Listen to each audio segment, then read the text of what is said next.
warahmatullahi wabarakatuh. Shalom, Om Swastiastu, Namo Buddhaya. I am very pleased to welcome all of you here today. Good morning, dear honorable guest lecturers, Mr. Theodoor Bakker and Mr. Shen. Our moderator, Mr. Justin Alexander Halim, the Honorary Board of Directors of ALSA Board of 2021, and fellow participants. We are very grateful for your participation in today's event, and we wish you a warm welcome to ALSA Guest Lectures 2021. My name is Afel, and I will be the Master of Ceremony of this event. ALSA Guest Lectures 2021 is a program held annually by the Legal Research and Development Division of ALSA Local Chapter Universitas Indonesia, with the intention of improving the legal knowledge of law students of Universitas Indonesia. This event is held in the form of lectures and legal training given by foreign experts. This year, we brought the theme of foreign direct investments with the tagline, "Establish your knowledge through global perspectives." This event will run into 2 sessions of topics that are related to each other. The first session will discuss the basics and fundamentals of the theme, that is, understanding foreign direct investments, while the second session will discuss joint ventures as a foreign direct investments. Before we begin this special event, I would like to invite Ms. Khalisa as the Project Officer of ALSA Guest Lectures 2021 to deliver an opening speech. To Ms. Khalisa, I welcome you to the floor. Thank you, Afal. Am I audible? Yes, you are. Great. Assalamualaikum warahmatullahi wabarakatuh. Shalom, Om Swastiastu, Namo Buddhaya. Good morning, everybody. To our esteemed lecturers today, Mr. Theodoor Bakker and Mr. Shen.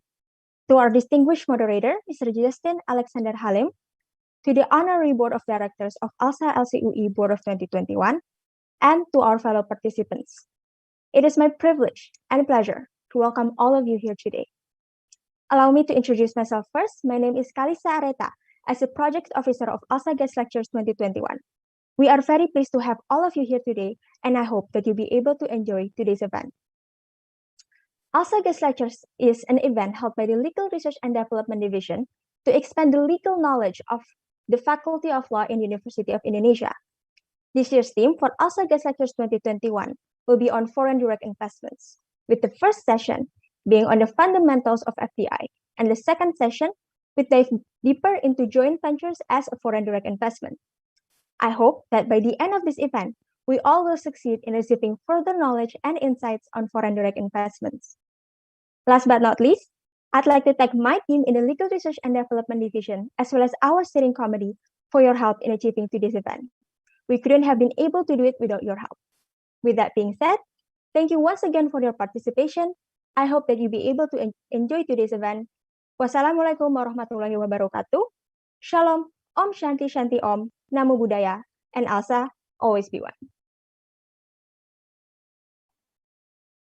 Thank you very much, Ms. Khalisa, for the opening speech.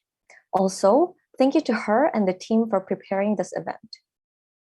Moving forward, I would also like to invite Mr. Herlangga Umara Saputra as the Director of ALSA LCUE Board of 2021 to deliver an opening speech. To Mr. Herlangga, the stage is yours. Okay, thank you, Afel. Am I audible? Yes, you are.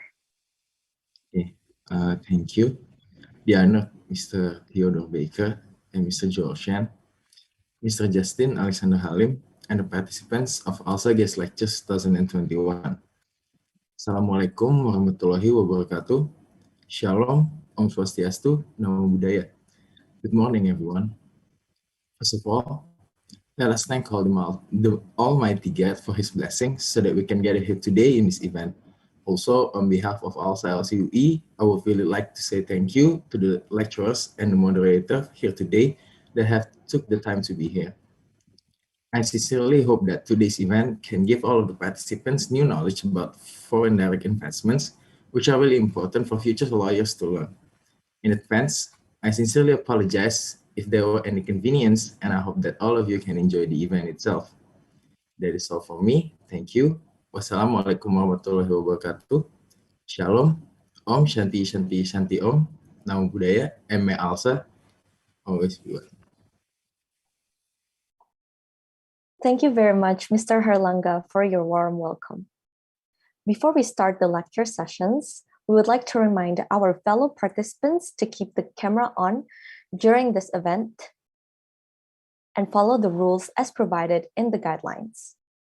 Furthermore, we hope that the participants behave respectfully and adequately during this event.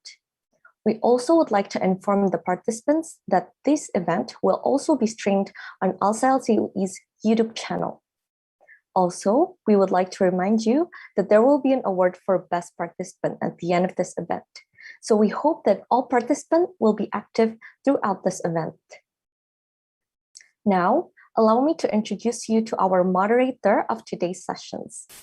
We are honored to have Mr. Justin Alexander Halim moderating our event today.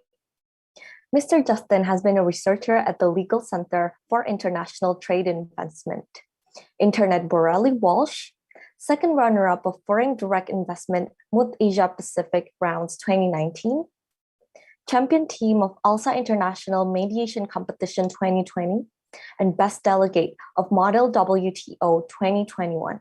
Ladies and gentlemen, please give a warm welcome to Mr. Justin Alexander Halim. The floor is yours.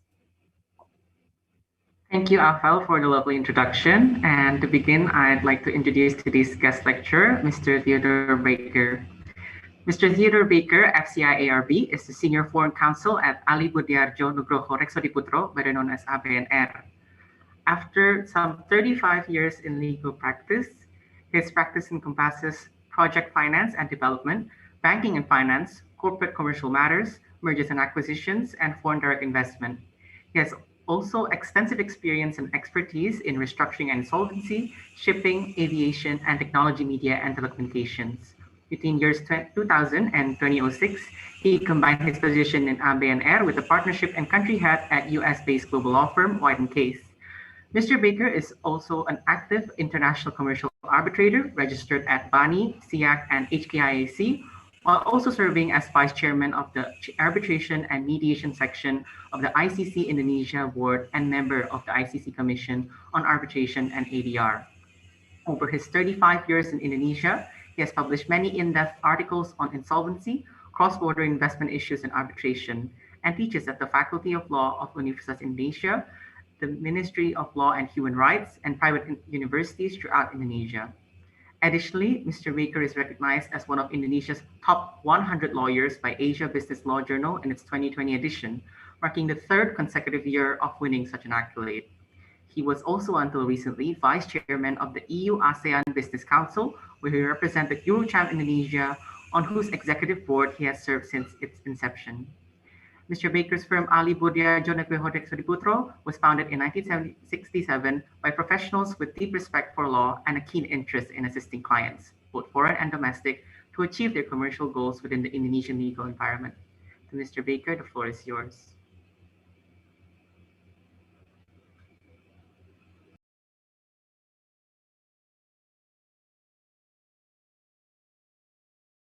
Mr. Bakker, I think you're on mute.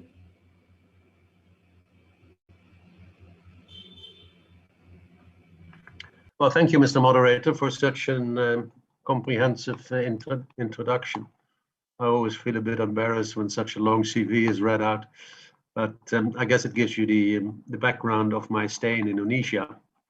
And let me first express my gratitude and appreciation for being here with the ALSA. It's always a pleasure to be here. It's not my first time. I think this is, either my second or my third time. And it's one of the most pleasant interactions that I have with the student community in Indonesia. My presentation is scheduled to be about 90 minutes, I think, but I would like it to be as much as possible interactive. That means that all the participants in the floor, and I see we have 131, which is a sizable event, should not hesitate if they wish to interrupt me either just by starting talking or by raising something in the screen, which I don't see now, but there's usually a little hand, or you can wave your hand also. I will usually see that. So interactivity is for me always a way to make these lectures more interesting to follow. The topic of today is quite broad, and you can focus on a number of choices, but not on all of them together. What I will be doing is giving you an overview of the essential elements of foreign investment into any country, not specifically Indonesia. And I will try to explain what the governments over the world have undertaken to make foreign investment a smooth process, both from the view of the host government as from the view of the investor that invests significant sums of money in another country.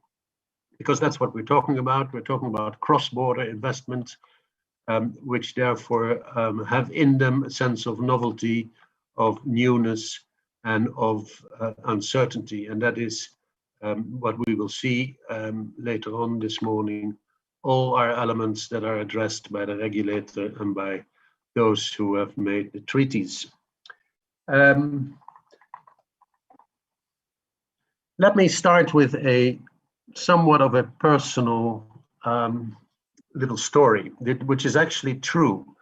And I do that in order to illustrate the differing views on foreign investment, which have as a background the differing economic realities in this world. Let me go back to when I came here first, which was in 1984. And I was, apart from being a lawyer in ABNR, I was also chairman of the supervisory board of the Dutch International School. That was at that time a fairly successful educational institution focusing on Dutch children in the Netherlands.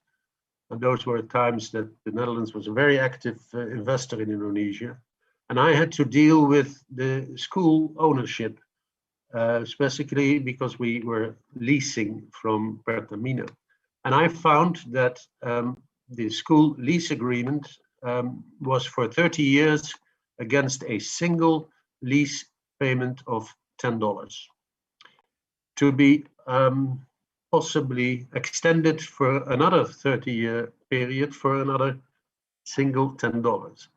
This, of course, greatly surprised me, and I thought what had been going on, because the school was sitting on a plot of land of, I think it was 7.5 hectares, and the commercial value of that plot was many tens of thousands of dollars per year. So I started asking myself, how come that this totally strange contract has been in place for so long?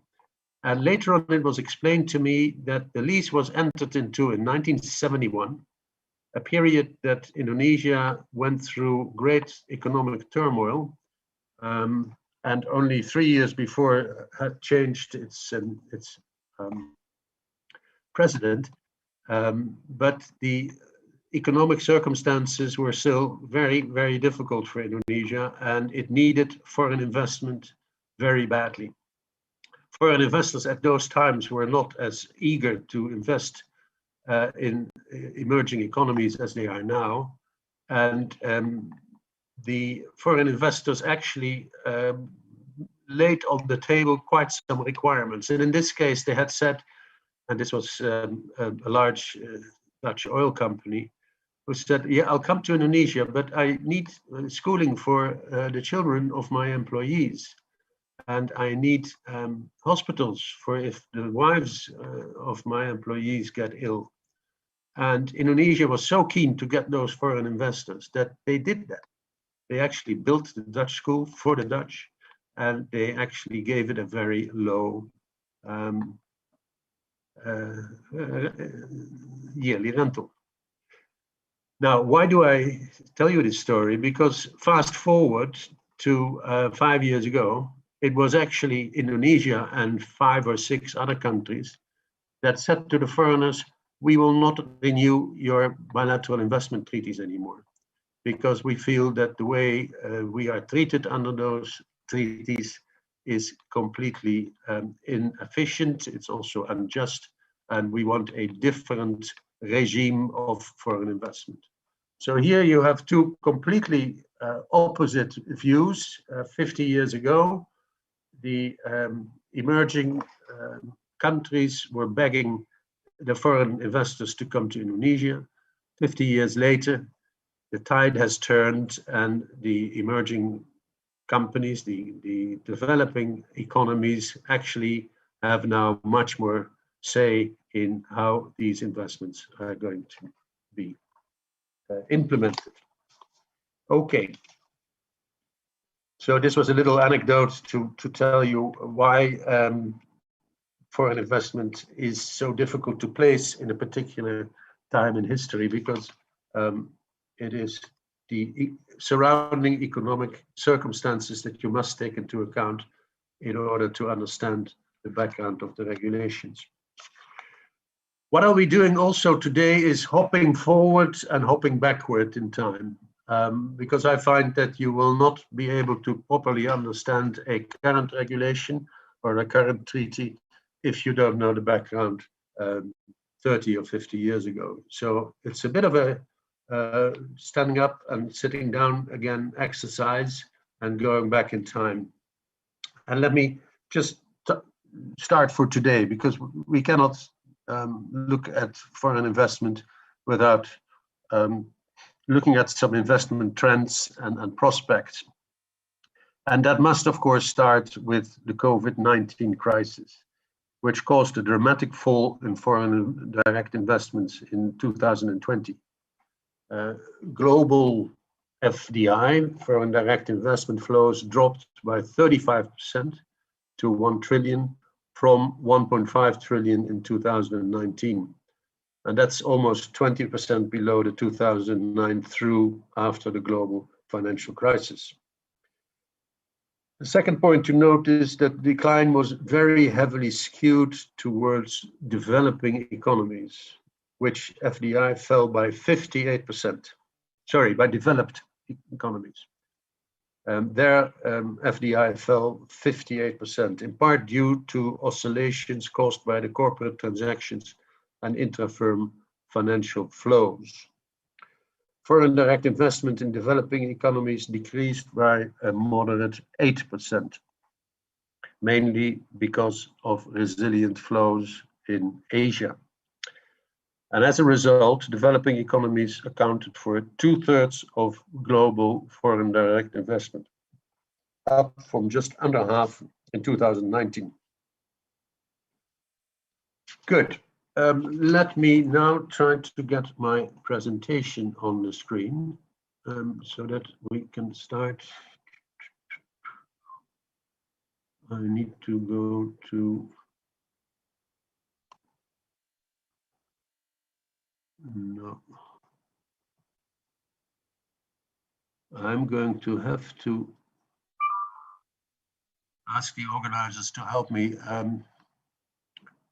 Is some of the organizers there to tell me how to get my presentation on the screen? I can do it for you, Mr. Baker. That's okay.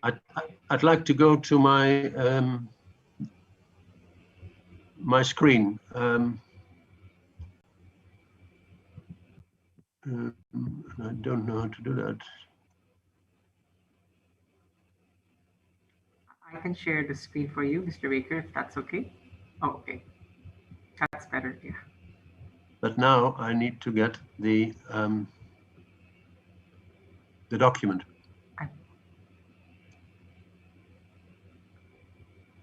I believe that's the whiteboard, Mr. Baker.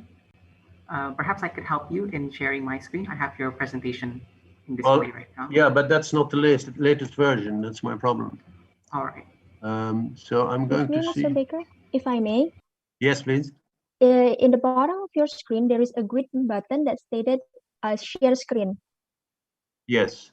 You can click that and it will show multiple options, one of them being a window with your presentation that you wish to share with us. Well, that's my problem. I can't find it. Do you see what I see or not?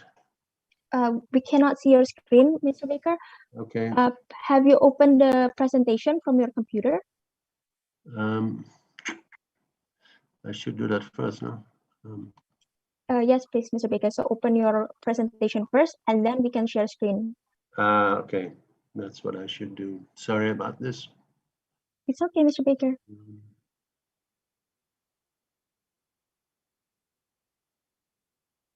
Yes, I've opened it now.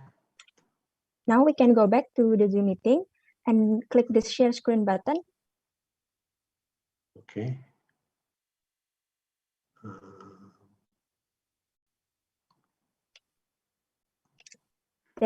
Then you can pick the window which has your presentation on it.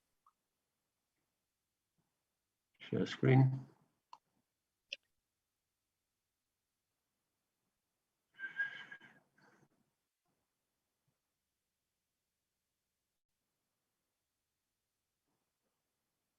Show all windows. Yeah, here we go. Great. This should be it. Yeah. Do you see it? Yes, it's visible now. Okay. Good. Well, sorry for this this little incident. There we are. Let's go on.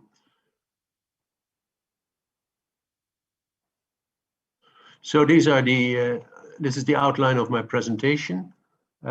You see that I have 68 slides, but I'm not going to stop with all of them. Some of them I will go through quite quickly. And you see here the main topics, a general overview, the broad guidelines of Indonesian investment protection.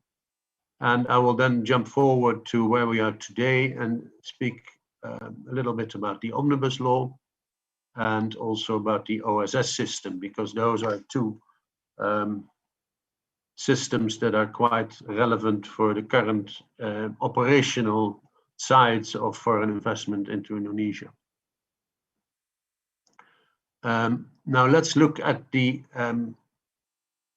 sources of law that there are for investment protection, i.e. the protection of a foreign investor who comes to Indonesia for any sort of investment project, for a capital investment into that project. There are three main sources. One is the domestic law, the other one is state contracts, and the third one are the international investment agreements, including the BITs and the investment chapters in foreign trade agreements. Domestic law, i.e. Indonesian law. And I deal with this not from the point of view of Indonesia, but more generally. Every country has domestic law governing the acceptance of foreign investment. I'm just trying to, yeah. And these laws can require that foreign investment is approved in sensitive sectors or prohibit foreign direct investments in other sectors. And before the omnibus law became effective last year, that was very much the system in Indonesia, where you had a negative list of investments, as you know, which got renewed every 2 or 3 years, sometimes a little bit longer. And these general laws that I talk about here are supplemented by contracts between the state and a foreign investor. Those are now not generally engaged in by the Indonesian government, except that certain concessions in the oil and gas sector have the nature of such government contracts. And of course, in 2007, there was the revision of the investment law. And again, going back in time, that was a revision. It was completely renewed, but the first foreign investment law, as you all know, probably was enacted in 1967, which was just the time that I referred to earlier in my little anecdote. when Indonesia was in very bad need of foreign investment. And you see also, if you compare the 2007 law with the 1967 law, you see marked differences in which the 1967 law had much more attractive sides, whereas the 2007 law had much more restrictions. State contracts we've talked about briefly. They are either governed by domestic law and Indonesian courts, although if there is a state contract, you will now often see that it is governed by the arbitration clause by BANI. There are still some state contracts that are governed by foreign laws, but they are not very often seen. I went a little bit. They may also include stabilization clauses that prohibit the host states from taking certain actions, including regulatory actions, for instance, nationalization, and require compensation in the event of those actions. And if you go to the current investment law that Indonesia has, you will see those issues being dealt with. Now I look at the international investment agreements, the IIAs. They're primarily bilateral. In the whole world, there are now 2,852 bilateral investment treaties regulating investment relations. Other than bilateral, there are regional and multilateral treaties. And these, as we will see later on in my lecture, are becoming more and more important because of the increasingly frequent creation of so-called mega regional treaties. We'll get to those later. So there is a tendency to move away from bilateral treaties and move towards the realm of regional treaties. The function is to protect assets of nationals when investing abroad and to give investors standing to bring claims against states under international law. And most importantly, to bring those claims in an international arena. The most pressing reason why foreign investors want that jurisdiction clause is because they have a feeling that if they are up to the opinion of a domestic court, that it is not altogether clear that they will receive impartial treatment from those courts.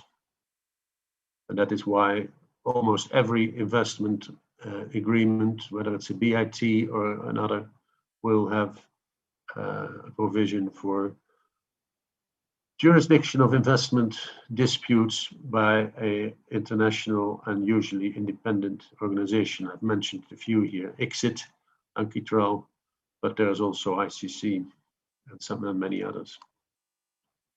Now, this is the rationales that I've put here on this screen.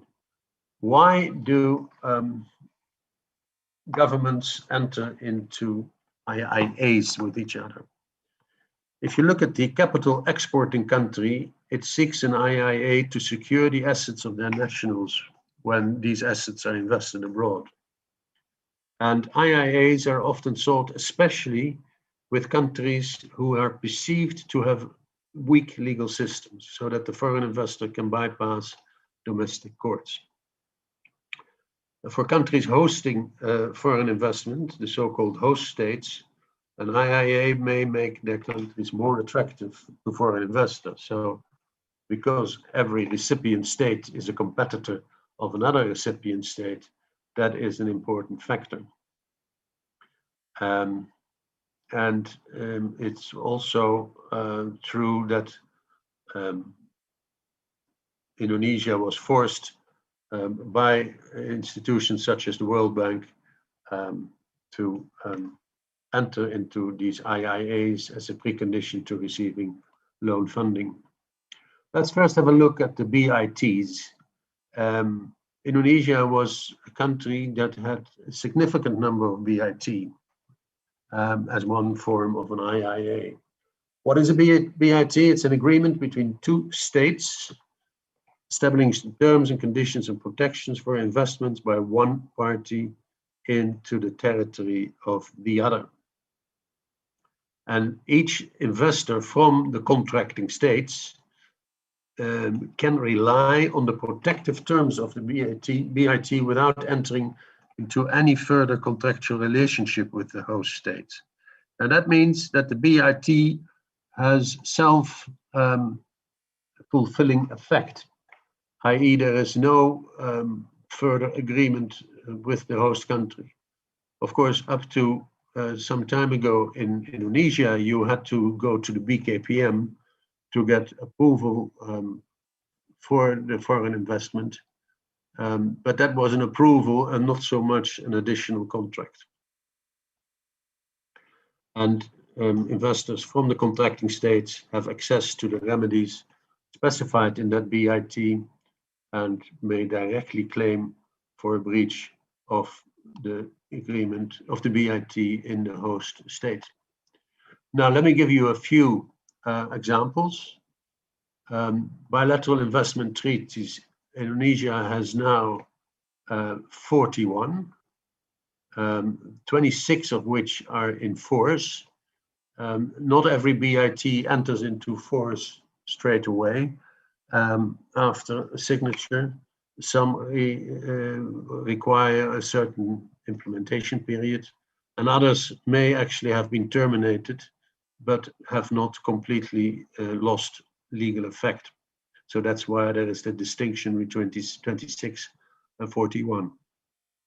Then you have the non-bilateral treaties with investment provisions, and there are quite a few. The most important and well-known is that of the ASEAN Comprehensive Investment Agreement. We'll look at quite a bit of detail to that later on, but there's also the ASEAN-Japan EPA and the ASEAN-EU Cooperation Agreement. Okay, if you look at Indonesia, there are investment-related instruments, the Doha Declaration, the New York Convention for the Recognition and Enforcement of Foreign Arbitral Awards, the ICSID Convention, in which the ICSID Center in Washington was created and to which Indonesia has submitted, the GATS, and the Agreement on Trade-Related Aspects of Intellectual Property Rights. These are just a few examples, and there are many more. I've tried to sort of describe the various average sorts of protection that you will find in IIAs. So I didn't want to become specific because specifically we would have to spend much more time. So these are sort of the flavor makers. There is, as I said earlier, in almost every investment treaty or agreement, a protection against expropriation or nationalization. That is, of course, the most severe action that a state can undertake. And it's not surprising that foreign investors, if they make a good decision, then they will ensure that they invest in a country that has protection against expropriation and nationalization. The guarantee of fair and equitable treatment and national treatment, I take those two together because they're fairly similar. The most favored nation treatment, compliance with commitments to investors, which is the so-called umbrella clause, and most importantly, the dispute resolution, which usually provides for international arbitration, often under ICSID in Washington.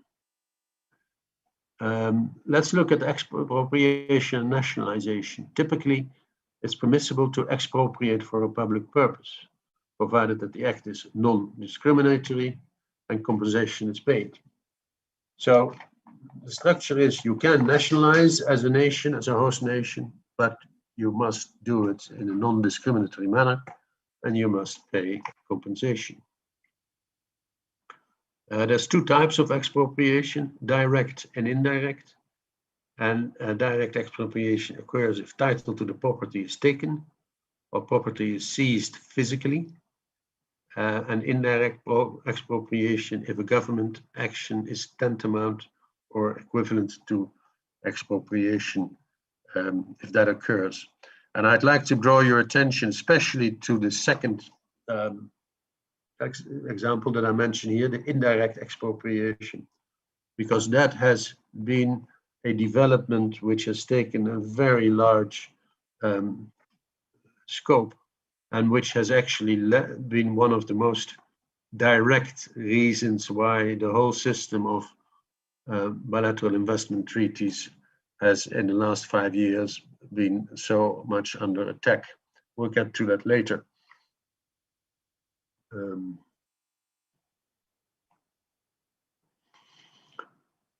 And here I take a few advanced conclusions. For indirect expropriation, investors of a contracting party shall not be deprived of their investments, nor subject to measures having effect equivalent to such deprivation. It's not like the direct, but it has the same effect. Step one, in order to see whether this ground could be applicable, is there a substantial, significant interference with the investment? And it's been held in the various decisions that the government has substantial interference if there's control of the investment, if the duration of the interference is more or less permanent, if it is accompanied by a takeover of the management of the project, and if it interferes in terms of overall investment or in distinct part, and finally, whether the government of the host country is actually taking the proceeds of the project, the investment project. Some other factors for consideration: if there is a substantial, significant interference exists by the character of the measure, and is it de facto expropriation? Did it go against the reasonable expectations of the investor? Was there a license which was revoked? Was it proportional to the objective in light of interference with property rights?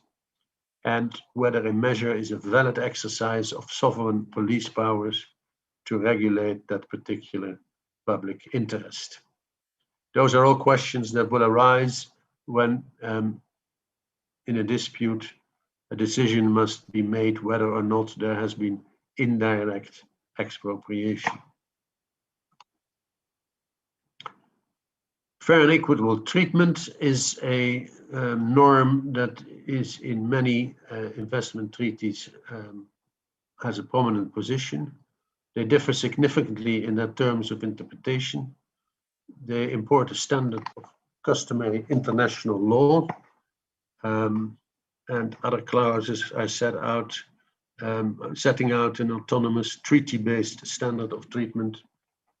Treaty-based standards tend to protect investments and investors to a greater degree than custom. Of course, custom is always much more difficult to prove, and therefore, if you can base your fair and equitable treatment claim on a treaty, that's always better and easier. Customary international law is in most of the decisions of arbitral tribunals is not a source of law that is very often invoked by arbitrators, but they can be significant where the relationship between the host and the investor are not subject to any treaty. So then the arbitrators are forced to look somewhere else, and in that case they will often look at customary international law. I would like to go into somewhat deeper here, but let's not do that, because of the limited time that we have, certain investment treaties explicitly refer to international customary law, and I've given you here a sample of Article 1105 of the NAFTA agreement. Oops, I went a bit too far. Let me go back. That provides that each party must accord to investments of investors of another party treatment in accordance with international law, including fair and equitable treatment and full protection and security. There are certain international minimum standards that have been set out in decisions of arbitrators. There is the near claim. The near claim led to the decision that the treatment of an alien in order to constitute an international delinquency should amount to an outrage, to bad faith, to willful neglect or duty, or to an insufficiency of government action so far short of international standards that every reasonable and impartial man would readily recognize its insufficiency. That claim was made in an arbitration made by the U.S. government against the government of Mexico, in which an American national was in fact killed by the Mexican police. There was also the GLAMIS international minimum standard, which had said that an act must be sufficiently egregious and shocking, a gross denial of justice, manifest arbitrariness, blatant unfairness, complete lack of due process, evident discrimination, or a manifest lack of reasons, so as to fall below accepted international standards. And that event happened, just quickly check that, in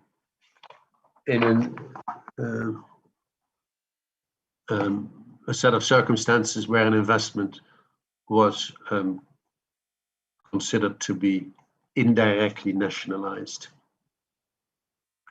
Good. Are there any questions so far? I believe not, Mr. Baker, but I do have a question. I think it's stated in slide 11 that most disputes fall under the auspices of ICSID. So does that mean there could be non-ICSID administered investment arbitration? I think UNCITRAL was mentioned before, but what could be the reason for having different institutions to administer these investment disputes?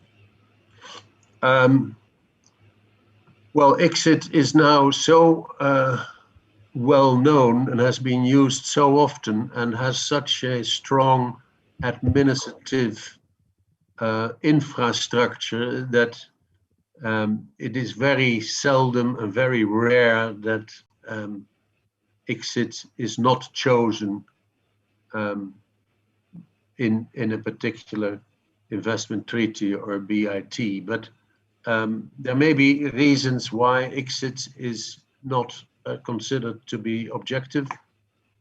Because of its location in Washington, some investors will say, well, that's too much in the Western Hemisphere and therefore not impartial.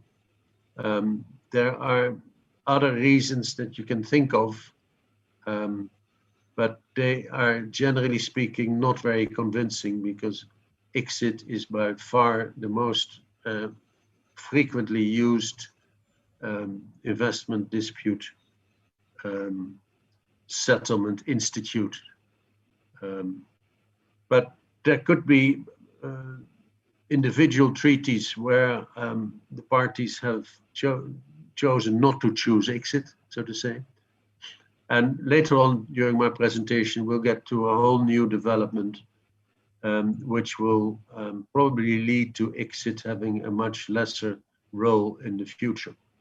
But we'll get to that later. Very well, Mr. Baker. And we do have a question from one of the audience. And Diva, I would like to give the floor to you to ask your question via mic. Thank you, Justin. Mr. Baker, may I ask if investors in government issues in government issued securities such as government bonds are able to engage in investment arbitration? Thank you. Well, that's a good question. And the answer is that it depends on the bond. The bond will usually determine a dispute solution mechanism. I'm trying to think whether I've seen a bond in which ICSID was actually appointed. I don't think so, because although state bonds are, of course, contract with the state, they nevertheless are also just contractual relationships. And usually either the dispute resolution clause in the bond will provide for the general courts in Indonesia, or they provide for international commercial arbitration, such as ICC or BANI, perhaps, the Indonesian. And of course, the reason why it's understandable that the issuer of the bond would prefer to have a commercial arbitration solution is because exactly it doesn't want to get into discussions whether a certain action should constitute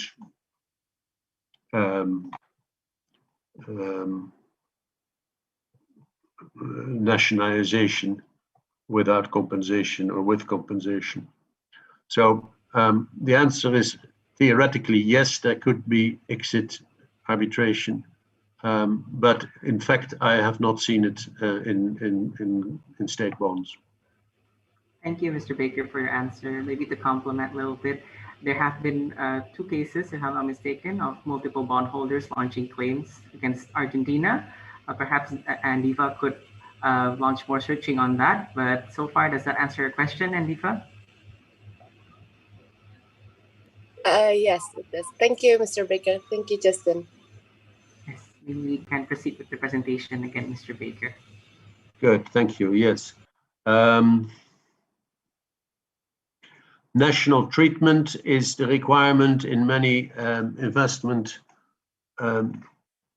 agreements that require foreign investors to be treated exactly the same as domestic investors. And that is, of course, a real safeguard for the foreign investor, and also is fair from the part of the recipient government. National treatment clauses typically protect from treatment that is less favorable than domestic investors.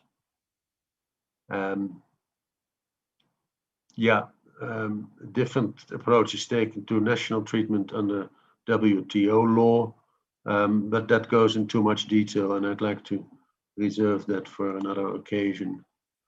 The most favored nation clause, typically these clauses prohibit less favorable treatment of investors or investments than investors or investments from the territory of a third state. And MFN clauses are often invoked to require higher standards of treatment found in other bilateral treaties to which a host state is a party. This is some more on the MFN. Umbrella clauses I will skip for the moment because of the time. And I would like to move now to the way that Indonesia is actually implementing investment protection. There are so-called gateway requirements. Investors can be foreign or domestic individuals or business entities, and investments mean direct investments, in all sectors in the territory of Indonesia, but indirect and portfolio investments are specifically excluded. So if you are investing through the stock market, then which is considered a portfolio investment, they are specifically excluded from protection under the foreign investment law. Investment law admits direct foreign investment, although with shareholding restrictions for several lines of business. That is the negative list that used to be prevailing in Indonesia, and the principles of legal certainty and transparency are acknowledged in the investment law. The government of Indonesia has some years ago committed to adopt major investment policies, and they would have the purpose to encourage creation of a national business climate conducive to investments in order to strengthen the competitiveness of the national economy and to expedite the increase of investments. That's very much language which will remind you of the omnibus law, which was enacted last year. So we'll get to that later, and then we can revisit what is meant by this requirement. Well, this is all a bit vague, but that's fair and equitable treatment broadly applies principles of fairness throughout the forward and the legislative body of the law. And you will come across expressions like efficiency in justice, which is elucidated to emphasize a role in promoting a fair forum for investment. And equitable treatment is also acknowledged in specific clauses in the law, especially for subsection 2A and Article 6. I'm going a bit quicker now.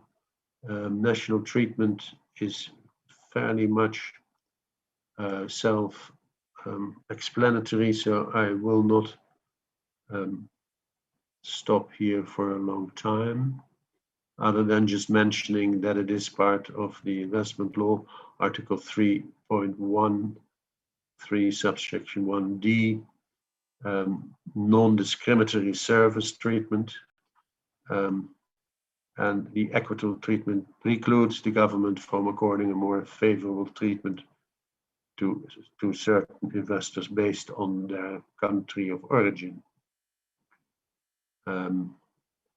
Freedom to transfer funds is a very cornerstone, I would think, protection that is in the Indonesian investment law. It basically requires Indonesia to refrain from exchange control. In many countries, you may know that in order to repatriate money, whether it's capital or profits, you require consent from an authority, whether it's the central bank or the Ministry of Finance. And it's been a cornerstone for Indonesian foreign policy, and that it will not apply exchange control. That was so up to about 10 years ago. Afterwards, Indonesia did introduce certain currency restrictions. Now it is so that the freedom of exchange controls has been somewhat eroded by those currency restrictions. Let me just lead you to the next slide. Okay, the very fundamental rule that Indonesia shall not take measures to nationalize or expropriate property rights or proprietary rights. And if it does, then market value compensation established in accordance with the internationally accepted methods by an independent appraiser. And if both parties fail to reach an agreement of compensation or damages, the settlement shall go to arbitration. A very fundamental provision in the investment law, and without which Indonesia would be much less attractive for foreign investment than it has been for the last 30 or 40 years. Settlement of disputes through international arbitration. Indonesia has invariably chosen ICSID. For instance, the Netherlands has also, as has almost all in European countries, has ratified the ICSID treaty. But it requires written consent between both parties, and there has been a long time a question mark whether the issuance of the presidential approval of foreign investment, as it used to be given under the BKPM regulations, whether that constituted the written consent between the parties as laid down in the Washington Convention. Good. Now we'll have a look at the Indonesian BITs with other countries. As I said, there are 41 BITs with various other countries, 26 of which are in force. And taking the most important form of protections that you find in those BITs, it is again the fair and equitable treatment, the most favored nation, the free transfer of investment funds, and the protection of expropriation and the alternative dispute resolution. But of course, we all know that since about 6 years, the approach of the government of Indonesia has changed. And in contrast to attracting foreign investment as much as possible, it now is much more critical. And the existing treaties have been reviewed by Indonesia, and that has led to the decision not to renew the BITs which expired with other countries.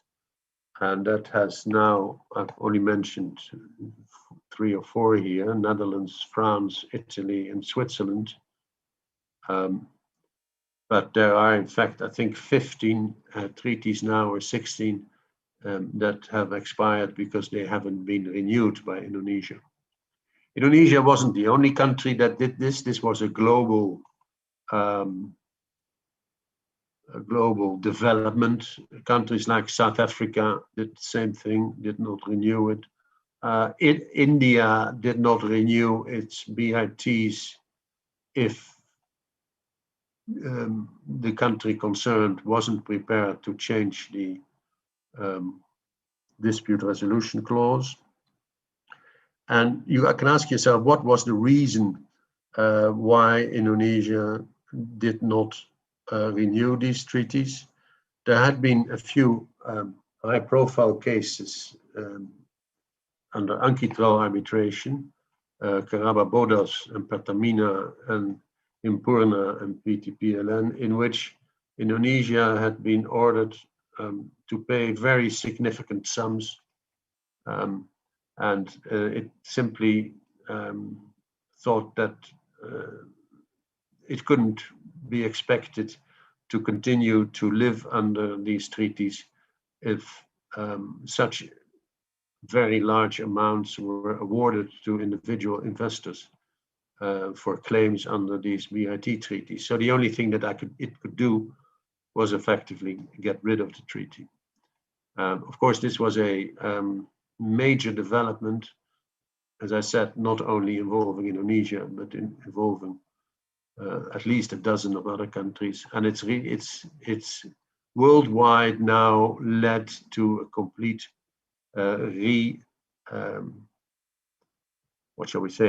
repositioning of the developing countries as regards the investment protection that they are prepared to give to investors. Let me go on to the next slide. 34. Newpont Nusa Tenggara against the GOI was another case.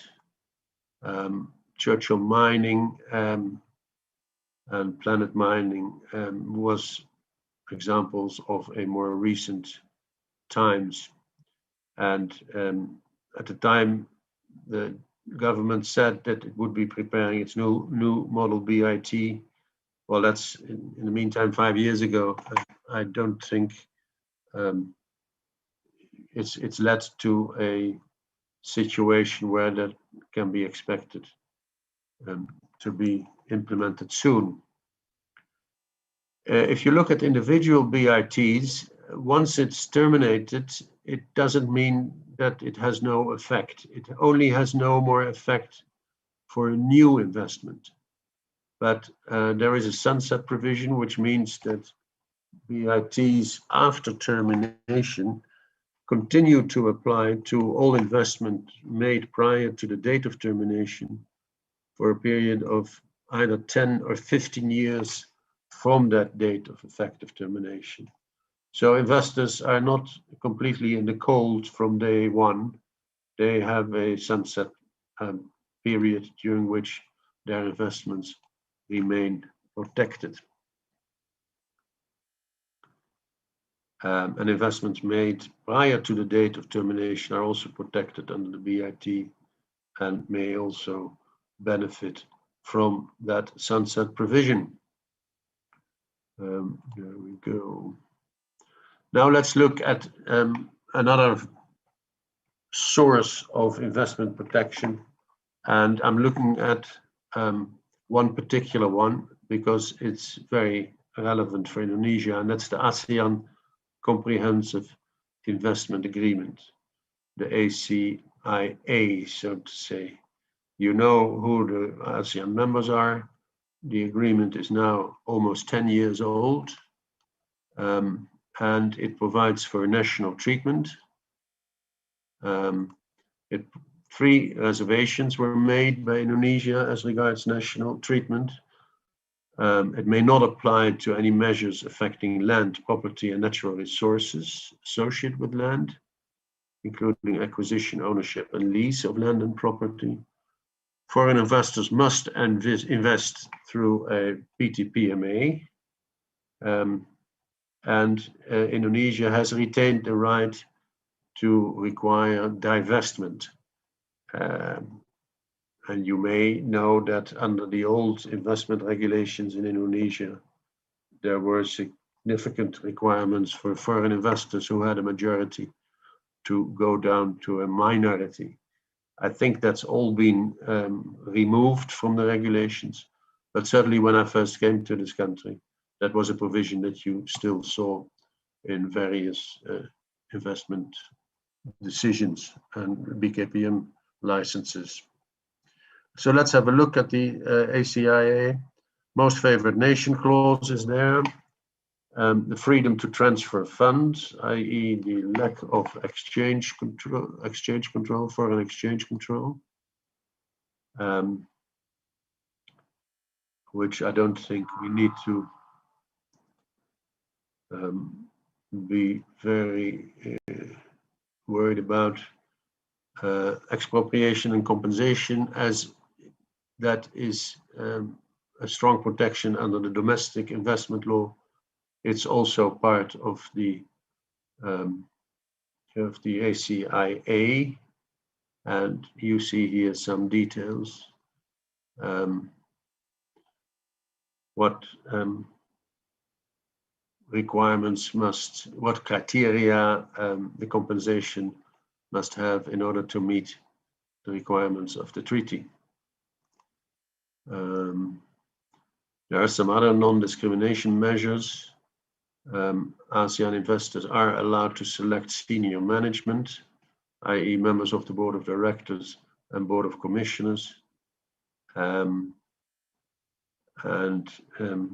There is compensation in cases of war or strife. General exceptions that are in that treaty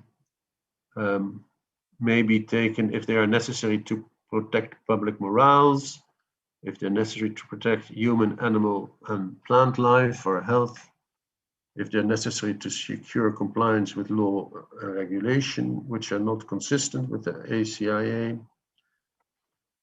if they are aimed at ensuring the equitable or effective imposition or collection of tax, and if they're imposed for the protection of natural treasures of artistic, historic, and or archaeological value. Nothing very shocking, but nevertheless useful to note. There is separate in the ICIA a investor-state dispute resolution. It also goes through ICSID or an ad hoc arbitration under the on the UNCITRAL or other agreed rules. So it's fairly open. It really depends on what the investor and the recipient state agree. Let's move forward now.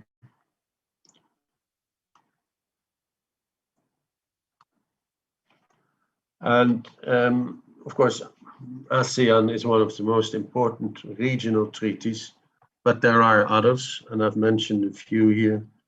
The Indonesia-Japan Economic Partnership Agreement, the Australia-New Zealand-ASEAN Free Trade Agreement, the Indonesia-EU Partnership, which was signed in 2009, but they're working on another one, which is the CEPA. Of course, the relationship with the EU is always under some tension because of certain product-related issues, especially palm oil and forest products, which draw a lot of attention in Europe, especially the European Parliament. And one example of a CEPA, which actually was just completed last year, is the Indonesia-Australia CEPA, which is a great success for both countries, that they've managed to bring that to an effective treaty. Let's go on. Oh yeah, I should stop here and draw your attention to the development of thinking of a new dispute resolution mode. And that's because there was a perceived lack of transparency, predictability, and consistency of decisions that were taken by the UNCITRAL or ICSID arbitrators. There were growing concerns about the system of ISDS investment dispute solution based on arbitration. There was a growing concern about the very excessive costs that these arbitrators were awarding to themselves. And the idea came especially from the EU and their member states to move away from arbitration as a dispute resolution method and look at what was soon to be termed a multilateral investment court. And as the title, as the name says, this would be a permanent investment institution of judicial nature. There would be a first instance and an appellate tribunal staffed by full-time adjudicators. So not arbitrators that were ad hoc chosen for a particular investment dispute, but permanent staff that would be available for adjudication of several investment disputes. Let me draw your attention to some notable cases that helped to fuel the criticism on the outcome of investment dispute decisions.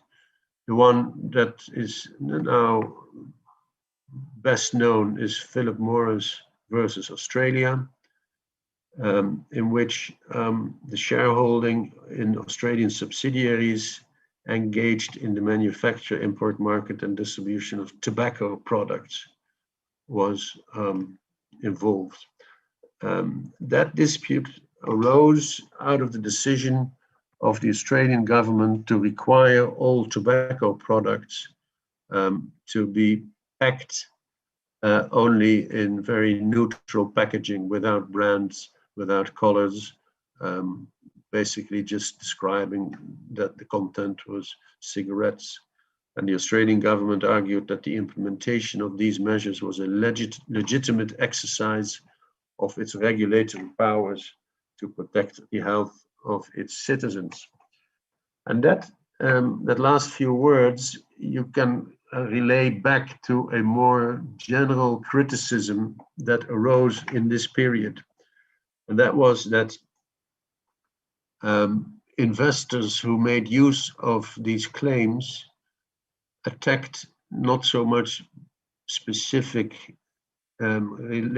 specific decisions relating to their assets, but they attacked management and policy decisions of a government. This is a very good example of that, where the government took a policy decision to require packaging of cigarettes to be neutral, and yet an individual citizen or investor, I should say, considered that to be de facto a nationalization of its investment. There was another one, which I get to you here now, which is Vattenfall versus Germany. Again, the German government took a very fundamental decision to abandon nuclear energy as its national energy source, as one of its national energy sources. And Vattenfall had made significant investments in nuclear energy in that country and claimed very significant damages because of this policy decision on the part of the German government.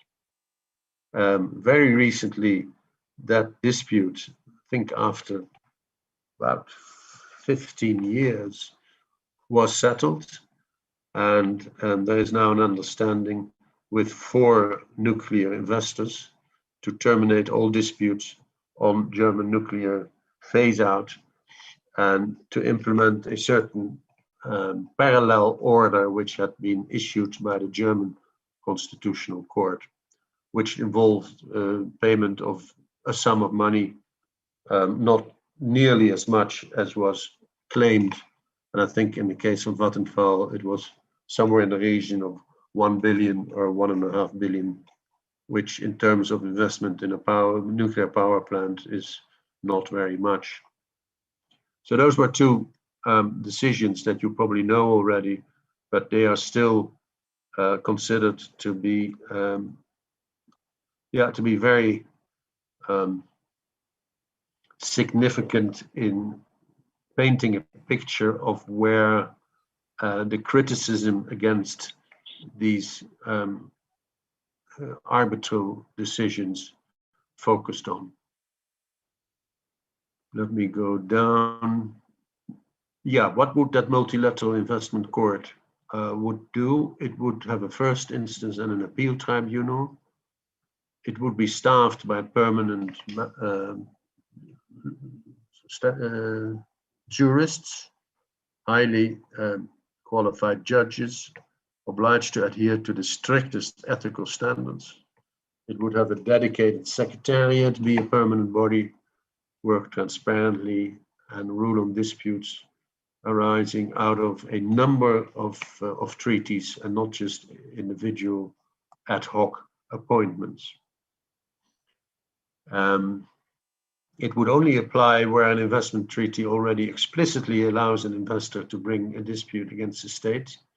So it would not create new possibilities for an investor to bring a dispute against the state. It would provide effective enforcement. So each country would have to commit to enforce those decisions of the multilateral investment court in its jurisdiction. and every country should be able to join the treaty. We're not very far yet with the multilateral investment court. It's still being discussed. The EU and its member states, they are very much supporting the establishment of the multilateral investment court. But in other parts of the world, it hasn't been welcomed very warmly. And the decision, its future is at least uncertain for the time being. Okay, let me have a look at how what new trends can be recognized. In fact, there was a very significant decision by the EU, which decided that investment treaties between its member states were not compatible with European Union law, and it actually required, in a decision called the Achmea decision, it required all members of the EU to terminate these investment treaties to the extent that they were with other EU members. If you look at the statistics in 2020, countries around the world concluded only 21 international investment agreements. And half of those were rollover agreements in order to give effect to the Brexit departure from EU by the UK. So if you deduct those, only about a dozen new IIAs were enacted in 2020, which is a fraction of the number that used to be enacted. This becomes even more dramatic if you look how many terminations there were. There were effective treaty terminations exceeded that of the new IIAs. There were 21 new ones, but there were 42, exactly double terminations. So you can see there's a trend of moving away from bilateral investment treaties for the purpose of investment dispute resolutions. Still, there's still a significant number of IIAs in existence, 2,646. But as I say, the trend to terminate continued. And there were certain countries that were very active.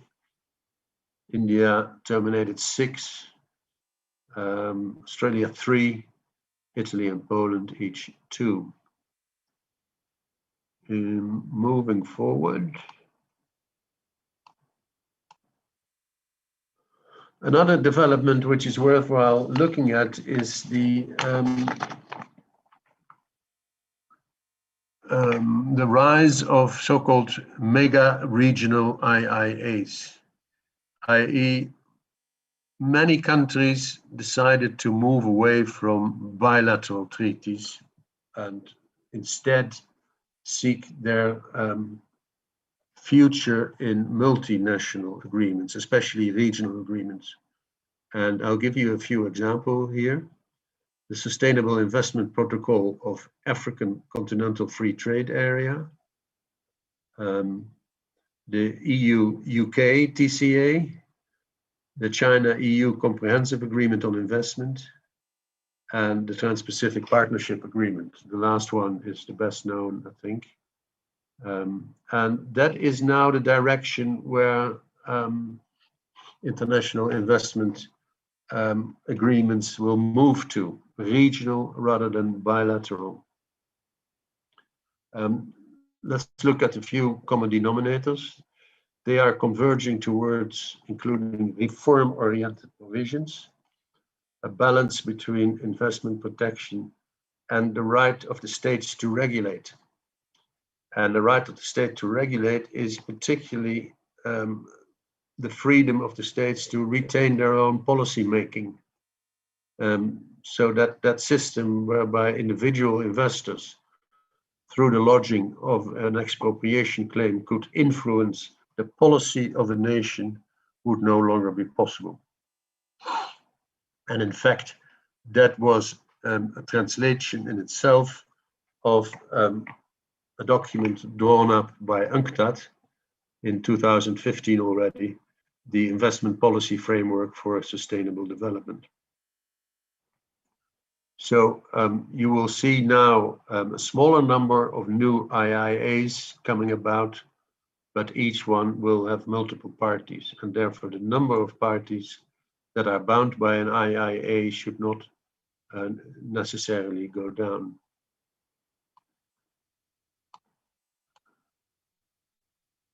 Let's have a look at the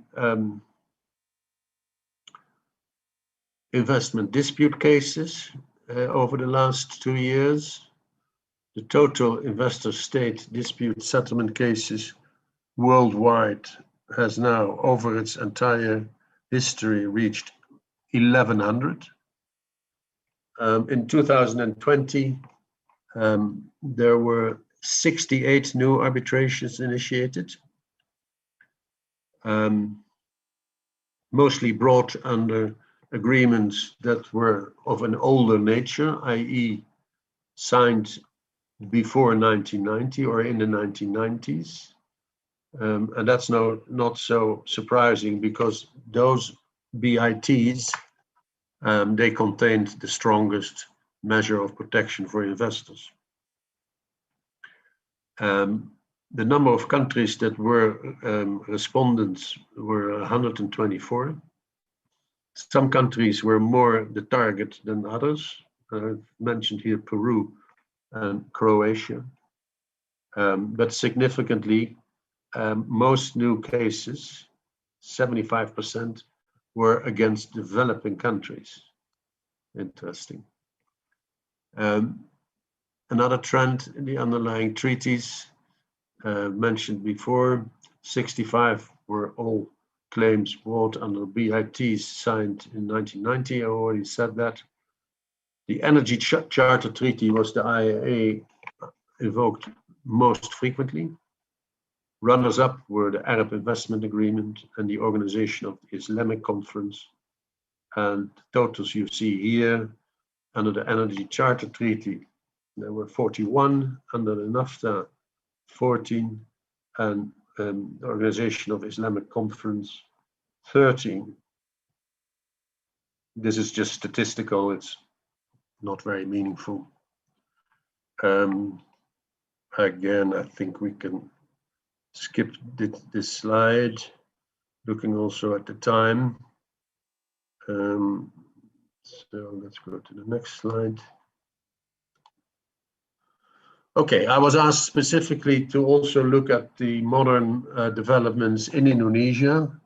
And one of those developments relating to foreign investment that I couldn't not mention is that of the Omnibus Law, a very, very significant development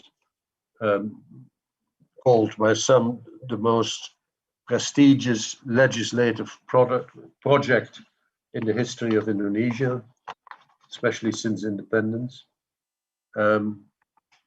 It is undoubtedly one of the most complex, reformist and liberalizing pieces of legislation in its history.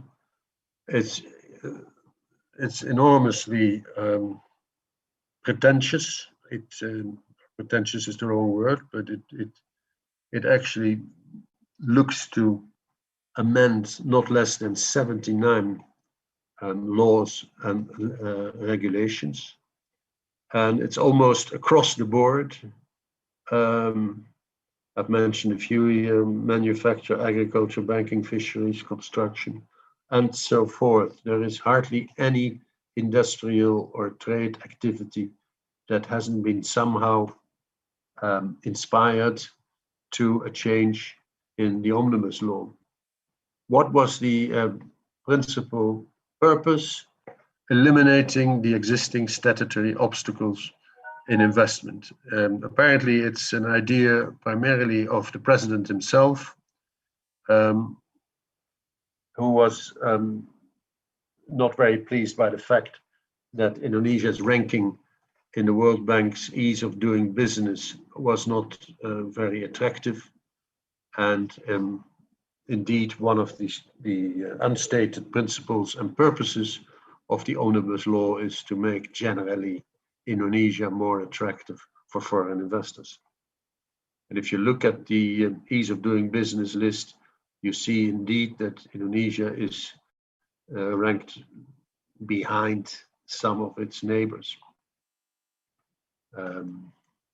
So it's hoped that once the Omnibus Law has been fully implemented, and that's a process that is almost complete now as we speak.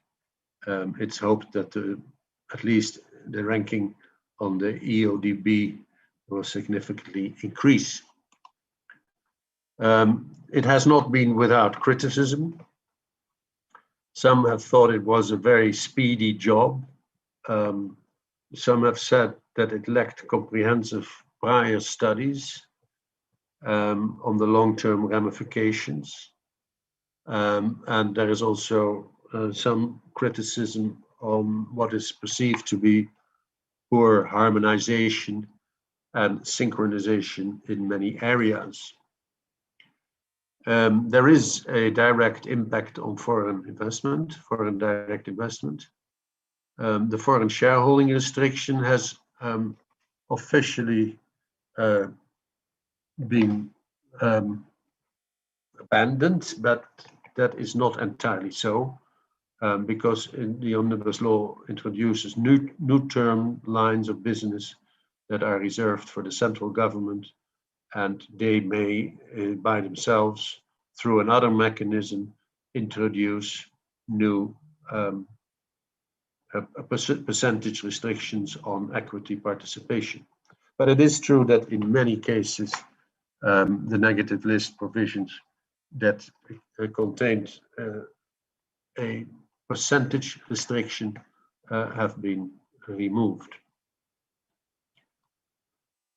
Elimination of the obligation to the government to reserve particular business for micro, small and medium-sized enterprises and cooperatives. That is now replaced by a commitment to provide facilities, empowerment and protection for these small and medium-sized companies. In reality, the government still reserves particular businesses in the recently issued lists. I'm still referring to the negative list, but that is not the official term anymore, so I shouldn't have used this here. But people still speak about the negative list. And all relevant licensing authority is now in the hand of the central government. I'll talk about that later. But there are still some requirements from regional governments that must be taken into account. And here I speak about that centralized system, the OSS system. In the office, our experiences with the OSS system are fairly positive. It's a centralized licensing system, not just for investment, but also for other licensing issues. Through a newly established institution, the OSS institution. Certain sectors are not under the OSS, finance and mining. It involves government agency and ministries still required to draw up business licensing standards, norms, criteria and procedures, but the actual filing for the business license and the registration that precedes it is now centralized in the OSS institution. Here you see a graphic description of what has changed. In the past regime, you had multiple institutions, principal license and investment registration stood next to the requirement of regional government permits.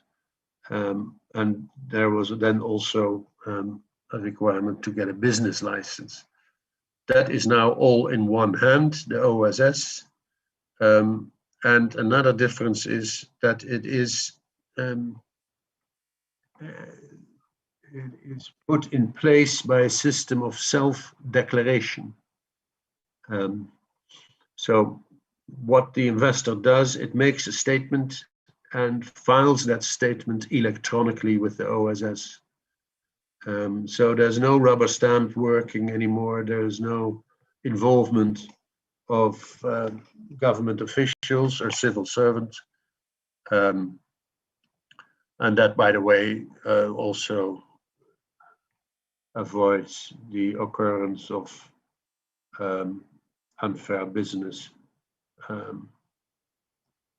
actions by civil servants.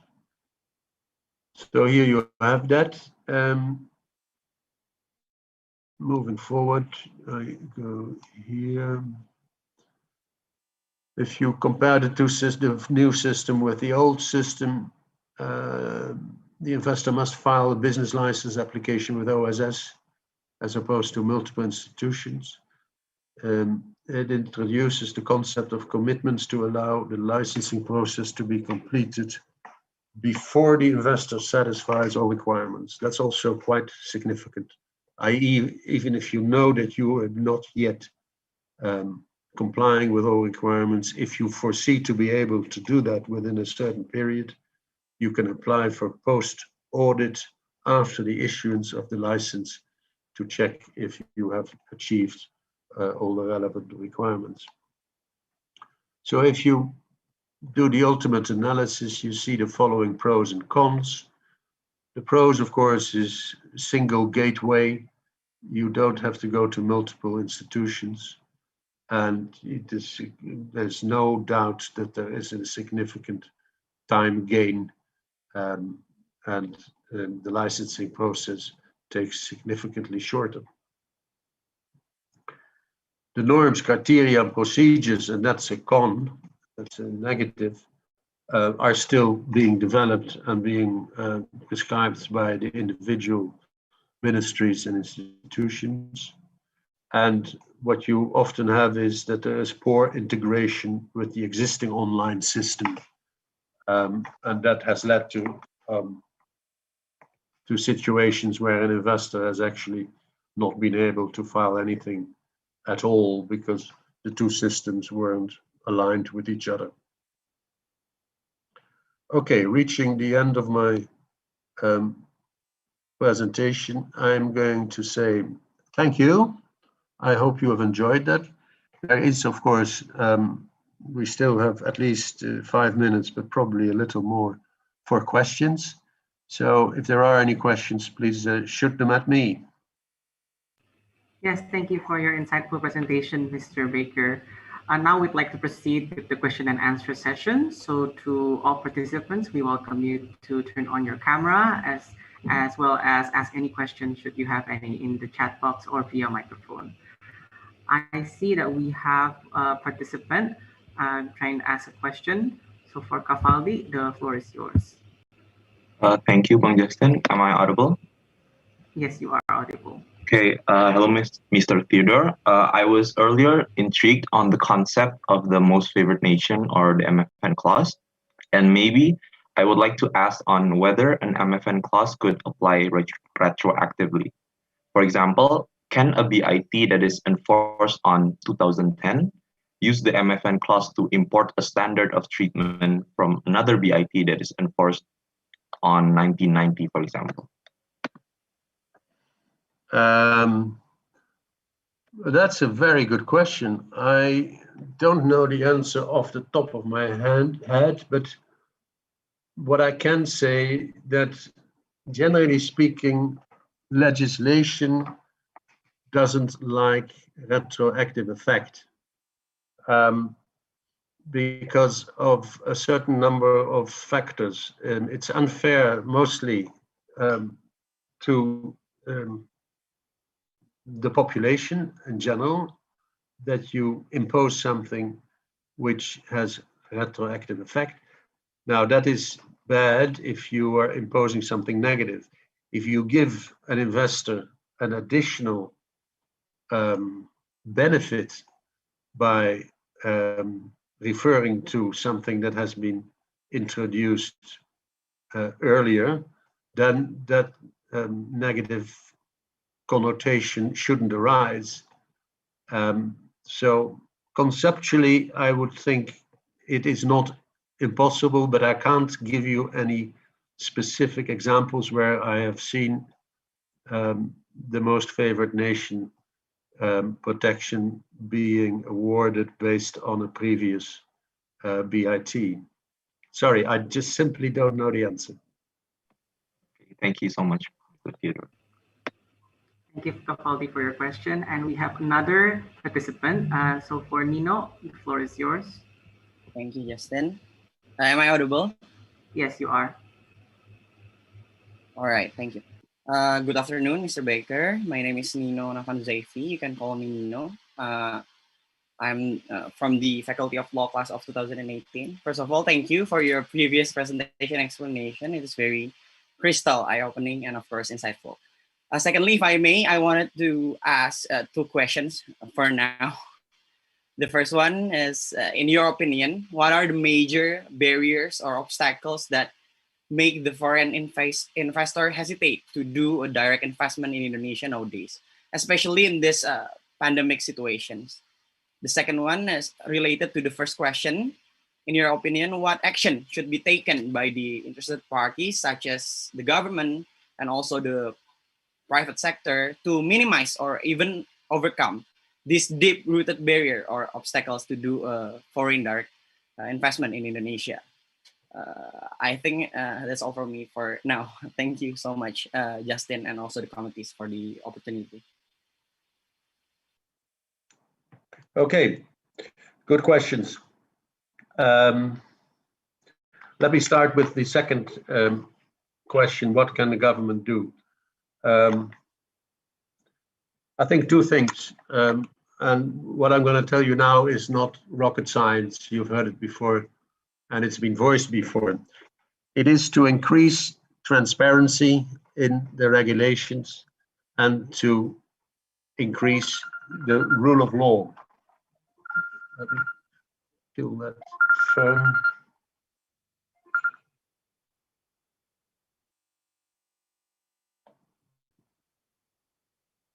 Yeah.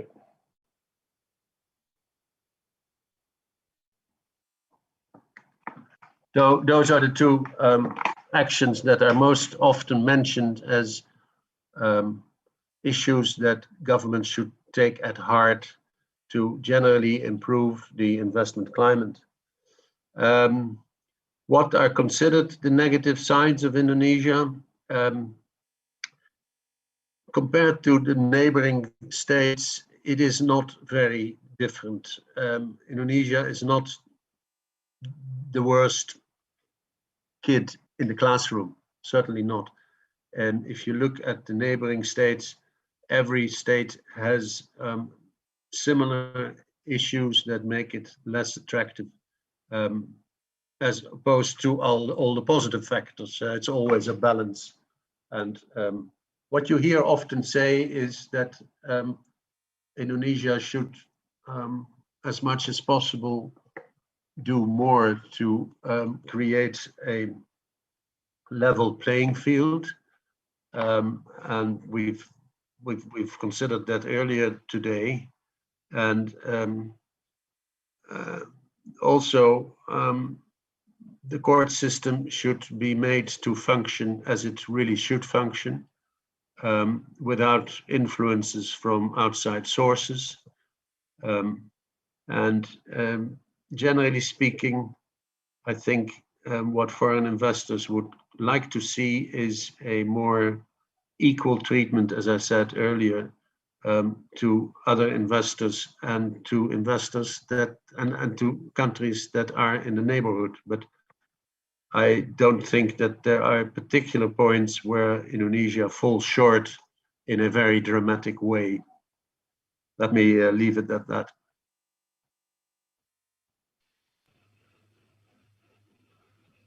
Nino, does that answer your question? Actually, yes, but if I may to do a follow-up, Yeah. Mm-hmm. Mr. Bakker, probably the last question from me. Thank you for your previous answer. But my third question is, in your opinion, as per now, does the Indonesian job creation law has been proven to increase the number of foreign investors to do investments in Indonesia, or it's just, you know, only for the amusement to the media? Yeah, I think that's my last question. Well, I can imagine that you have that question, but to be frank, it's a bit early in the day to make that assessment. And I come back to that piece of criticism that I mentioned earlier. It's a hasty job. I think that criticism isn't all fair, because the legislator was ordered to do this in a very quick way, because it was necessary to do this quickly. And as with every change of law, you've got to give it a chance to prove itself. Civil servants will have to work with the new regime that's being imposed on them. Sometimes the regulations aren't all that clear. In fact, often they are not all that clear. So that requires interaction between the legislator and groups that need to consider these new legislation. Another function I think there is for the government is to socialize what is new. And that hasn't been done so far in a very meaningful way. If you do change dozens of laws, it's also important that you exactly explain what the consequences of those changes are. So give it another year, and I think things will be much clearer than they are now. You're muted. Thank you so much, Mr. Bakker. Probably I will ask you 1 year from now. Thank you. Good, yeah, come on. Let's have a cup of coffee. Yes, hopes that answers your question, Nino. You have a new friend for coffee next year.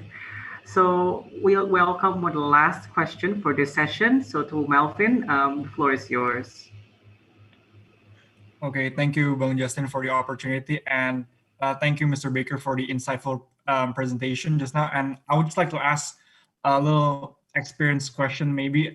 Is there any cases where a company does an FDI, even though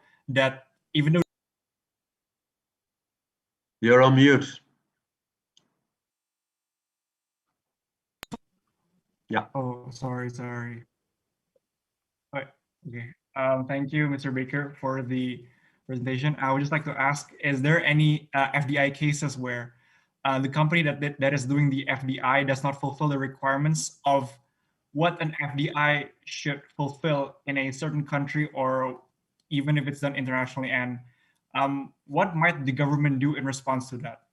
I would just like to ask an experience maybe you have ever gone through, I'm not sure I completely grasp what you're asking, but if your question is whether a foreign investor has ever been denied protection under the investment law because of its status, I wouldn't know that. There are these gateway requirements for investors. For instance, that they must invest through a Perseroan Tabatas, through a PMA company. Yeah, if you don't do that, you are not eligible for protection under the investment law. So that's a formalistic requirement that if you don't fulfill that, you can't come and complain. But I'm not sure whether that's what you had in mind when you asked the question. Do you want to react on that? Yeah, actually, I was asking if if it does not fulfill the initial requirement from the first place, it would never ever be conducted, right? The FDI, it's not something that happens. Well, the FDI, the foreign direct investment would occur. I mean, the investor still comes here and builds a factory and hires employees and sells products, but he would not have the protection under the law. So he would be out there on his own. And there would also be other inhibitions. So it's a fairly academic question because it's fairly difficult to just start investment activities in Indonesia without the proper licensing. And if you're a foreigner, sooner or later the authorities will come and say, "Hey, where's your foreign investment license? Have you registered at OSS?" So it wouldn't in reality occur very often. Okay, thank you, Mr. Baker, for the answer. Thank you, Melvin. And with that, we'll end the question and answer session, and I give it back to Afal as the MC. Afal, the floor is yours. Thank you, Bang Justin, for moderating the lecture. Also, we are very thankful to Mr. Theodoor Bakker for giving us an insightful and enlightening lecture to further expand our understanding of foreign direct investments. Let's give a big round of applause to Mr. Theodoor Bakker. We hope from this session, the participants have succeeded in receiving knowledge and insights regarding the introduction to foreign direct investments and are ready for our next session.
Hello again, everyone.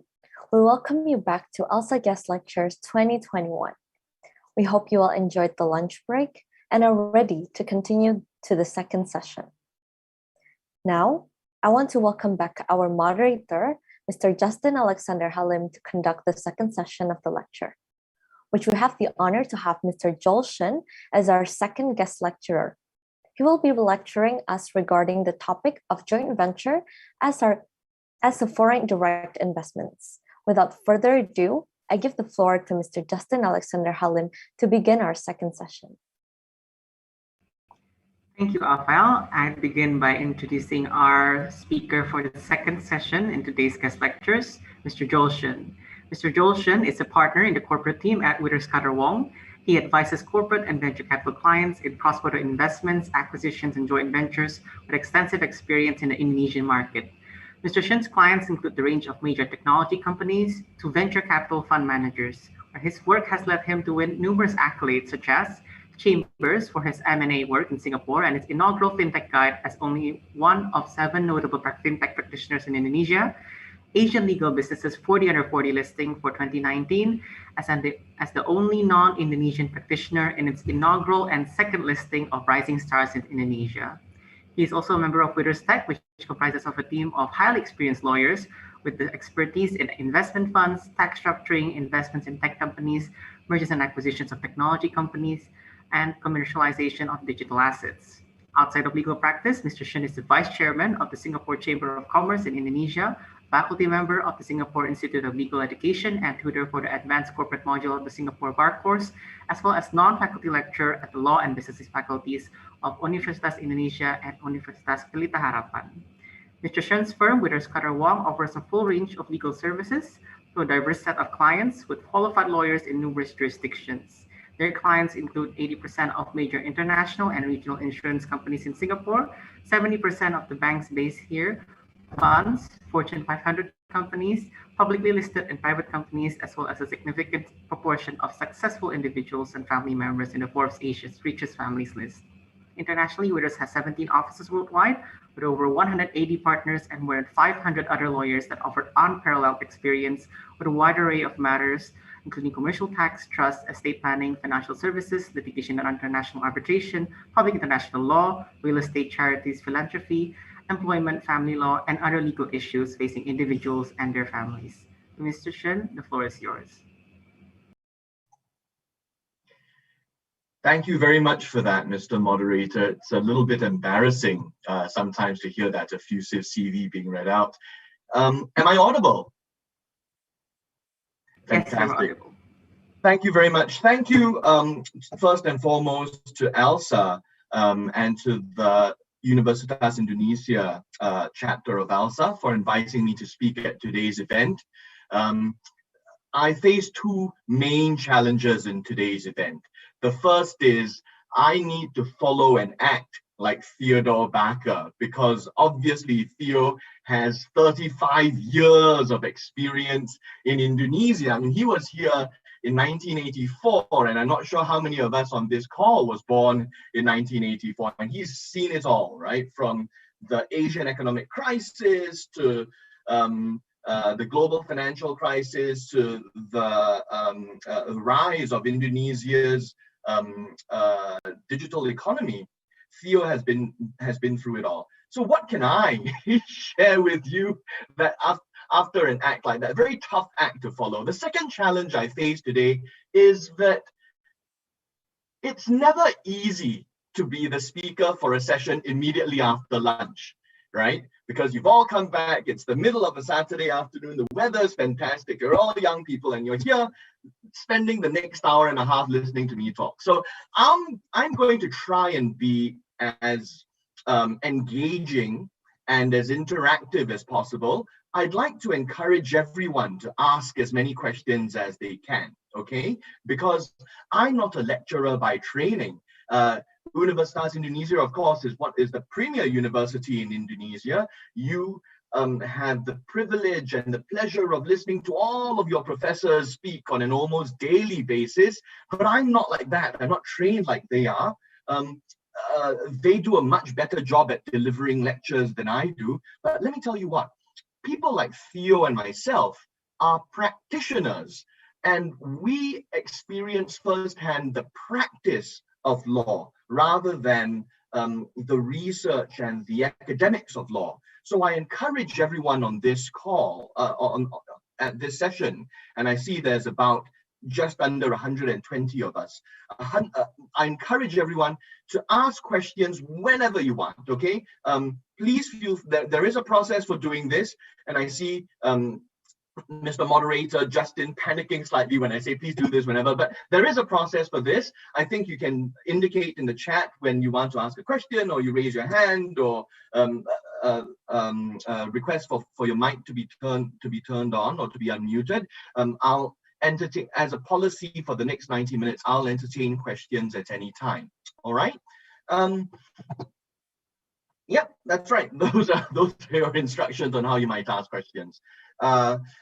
You cannot, please don't feel limited by the topics that we're to cover today. Of course, what I'm going to try and talk about over the next 90 minutes is joint ventures in the context of foreign domestic investment.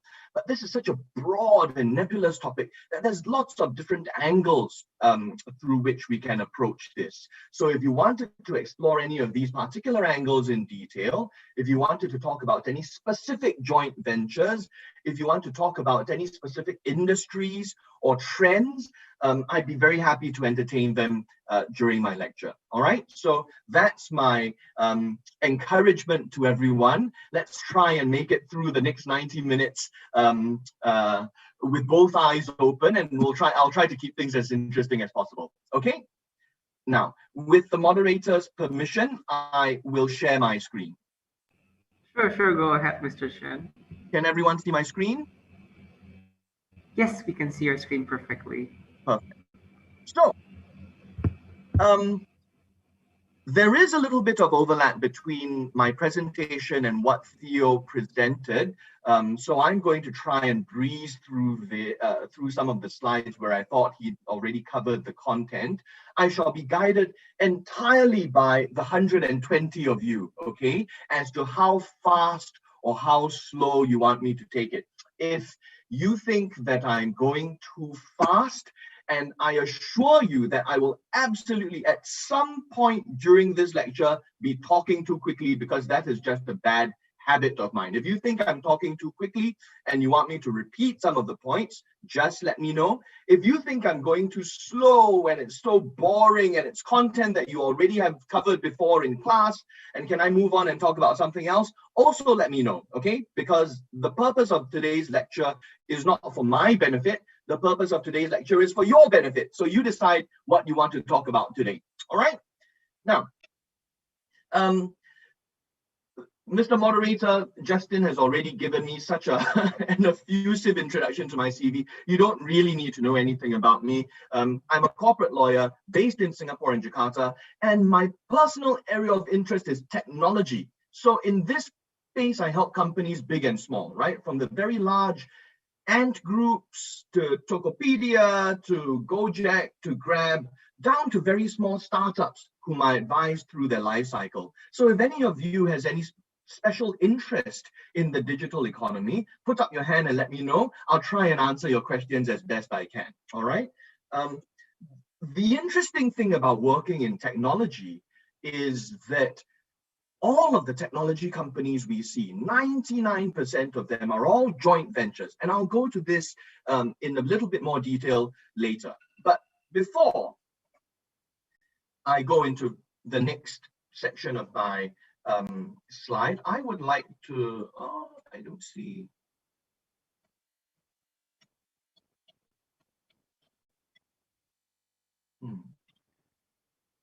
For some reason, the contents page has disappeared. Okay, it's all right. Defeated by technology again. Right, so here's the brief outline of the next 80 or so minutes of my presentation. I'm going to try and set the stage for our discussion by talking about the environment in which we live and operate today, okay? Because we can't talk about joint ventures in a vacuum. We must talk about joint ventures in the context of today's Indonesia. The next thing that I'm going to do is I'm going to share a bit generally about joint ventures. What do we mean when we say joint venture? Okay, and the third part of the lecture, which will be a bit more technical, we're going to go into this bit called nuts and bolts, where I talk about the documents that private practitioners like myself will prepare in the context of a joint venture. And I'll also talk about particular clauses in these documents that I would prepare in the context of a joint venture. All right. Again, if anyone has any queries, please feel free to stop me at any time. If not, I'm just going to assume that we're all okay and I'll move on. Okay. So, setting the stage. I work in an international law firm called Withers, and we've got about 17, we operate out of 17 offices globally. We have about 1,000 people across the world, lawyers and support staff.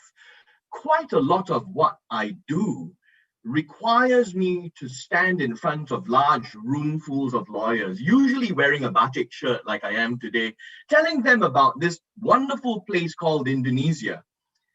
Indonesia, of course, is the largest economy in Southeast Asia. It's expected to be the 7th largest economy in the world by 2030, overtaking the UK, overtaking Germany. It's the 4th most populous country in the world. It's home to the world's largest Muslim population. It's home to the world's 2nd largest Twitter population. It's home to the world's 3rd largest Facebook population. So not only are you a big country, you're a big country and all of you are online. Okay, that's what excites me about Indonesia. I told you my personal area of interest is technology. And in this space, we look at the numbers, all right? In 2015, when I first moved to Indonesia, the size of Indonesia's digital economy was $8 billion US, okay? $8 billion US. To put things in perspective for you, the market capitalization of Indonesia's largest company, which is BCA, is about $55 billion. So the entire digital economy in Indonesia is smaller than the market cap of BCA, right? Many times smaller. Today in 2020, or rather last year in 2020, the size of the digital economy had quintupled, 5x from 2015 to 2020 to become $44 billion, all right? $44 billion in 2020. And it's expected to triple again in 2025 to about $124 billion. These are not numbers that Shen made up. These are numbers that are the result of a study by Bain Consulting and Google and Singapore Sovereign Wealth Fund Temasek. What does this mean? This means that over the course of the last 5 years and into the next 5 years, we shall see our lives being changed, being disrupted, being made better for the most part, hopefully not being made worse by technology. I can't see you when you raise your hands, but can I have an indication? Does anybody in the 124 of you like jazz? Does anyone like jazz music? No, everybody listens to BTS and Blackpink. Well, Uncle likes jazz music, okay? And one of my favorite events to attend when I come to Jakarta is I like to attend this annual jazz festival called Java Jazz. I used to go for this festival. I was going for this festival back in 2009 or 2010, I can't remember. So more than a decade ago. And at that time, you know, what was the experience like going to Java Jazz? Let me tell you. First, you have to buy a ticket, and you have to buy a physical ticket. You go to a travel agent like Smiling Tours, and you say to them, I would like to buy a ticket to Java Jazz, please. And they print for you a paper ticket. You try to pay, and you have to pay them in cash because you try to pay using your foreign credit card and they say, oh, we can't accept foreign credit cards. You have to pay it in cash, okay? And on the day of the festival, you ask your hotel to arrange for a car for you to take you to the festival venue, which at the time was right in the middle of Senayan, JCC. Now they've moved to G Expo in Kemayoran to accommodate a bigger crowd. But the hotel arranges a car, the car takes you to the venue, the guy sits around for 3 hours or 4 hours or 5 hours while you're inside listening to Jamie Cullum or to Sting or to some other global act. Oh, Glenn Fredly, my favorite. And then you don't have any food at the concert. The only food you buy outside is from this, little kaki lima, and you buy bakmi ayam or something like that. And you pay in cash again. And after the concert, the guy brings you home. The driver who's waiting for you brings you home, right? Now, if you go for Java Jazz today, well, you can't go today because it's the pandemic. But if you went for Java Jazz just before the pandemic, what does your experience look like? One, there is no such thing as a paper ticket anymore. You buy online at GoTix or ticket.com. There is a little QR code and the guy scans you when you go to the concert venue. How do you go to the concert venue? Well, you call a Go car or you call a Grab car, and the car takes you to the concert venue, drops you there, leaves to get on with the rest of his day. While you're there, you purchase all sorts of concert merchandise, you buy t-shirts, you buy food from the stalls in the venue. How do you pay? You pay using Dana, OVO, GoPay, and they all give you cash back, right? Finally, if you want to eat food, where you can buy from the kiosks inside, of course, but if none of that food interests you, you can ask GoFood or GrabFood to send you to order food from anywhere in Greater Jakarta that will bring it to your location. Finally, when you want to go home, you call a Grab car or a Go car, sends you home again. How different is that experience? And mind you, this did not happen in decades. It took, of course, a generation to build FCIArb, but this happened in 7 or 8 years, right? Gojek and Grab did their Series A fundraising in 2014. So if this was 2019, 5 years it took for this to happen. You see how our lives have changed as a result of technology.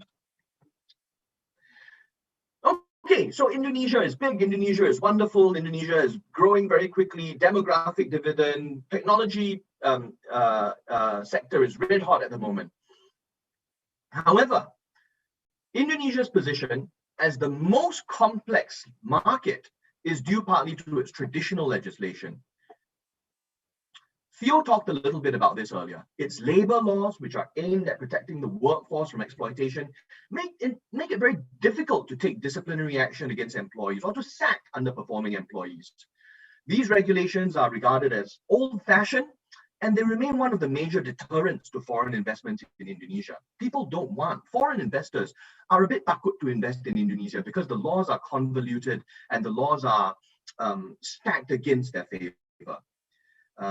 We used to have this animal called the negative investment list, which restricts the percentage of foreign investment within each industry sector. And it's one of the primary obstacles of business operations in Indonesia. And this is a quote. Again, Joel Shen didn't write this. This is a quote by this global consultant called TMF Group. And every year they do this. They have this study called the Business Complexity Index Ratings. The most difficult place in the world to do business, says TMF, is Indonesia. Of course, Jokowi's current administration is taking great strides to change this. Theo has spoken at length about the omnibus law and the new positive investment list, so I shan't go through that in any great detail, okay? But some of the key features of the omnibus law are a reduction in bureaucracy. You've tried to streamline the business license application process. Last time you had to go through many steps, talk to many different people. Nowadays, Pak Jokowi says, you talk to one person and his name is BKPM and he gets you all the licenses, right? Different risk categories, much simpler application system. Whether or not that has in fact played out in real life remains to be seen. We're only about 7 or 8 months after the issue of the omnibus law. So of course we are in a transition period and there is still a pandemic going on. So we will see the effects of the omnibus law in the months ahead, I think, as Theo mentioned earlier. The other, I suppose, development that I'm very optimistic about is we've moved from this thing called the negative list to the positive list. So the government now says all business sectors are open to investment, except for very few. Weapons manufacture, casino and gambling operations, operation of national museums, all those things foreigners can't do. Everything else is open to foreign investment, technically, although of course, as lawyers, we always say the devil is in the detail, and perhaps BKPM or the President's office in this case might have a very different view than Bank Indonesia or OJK, but generally a much more liberalized investment environment. Okay, and finally we have labor law and tax reform, which I shan't go into in any great detail. All right, not one for this class. If any of you feel particularly passionate about labor law reform or about tax reform, we can talk about it at a later lecture, and ALSA can invite me back again.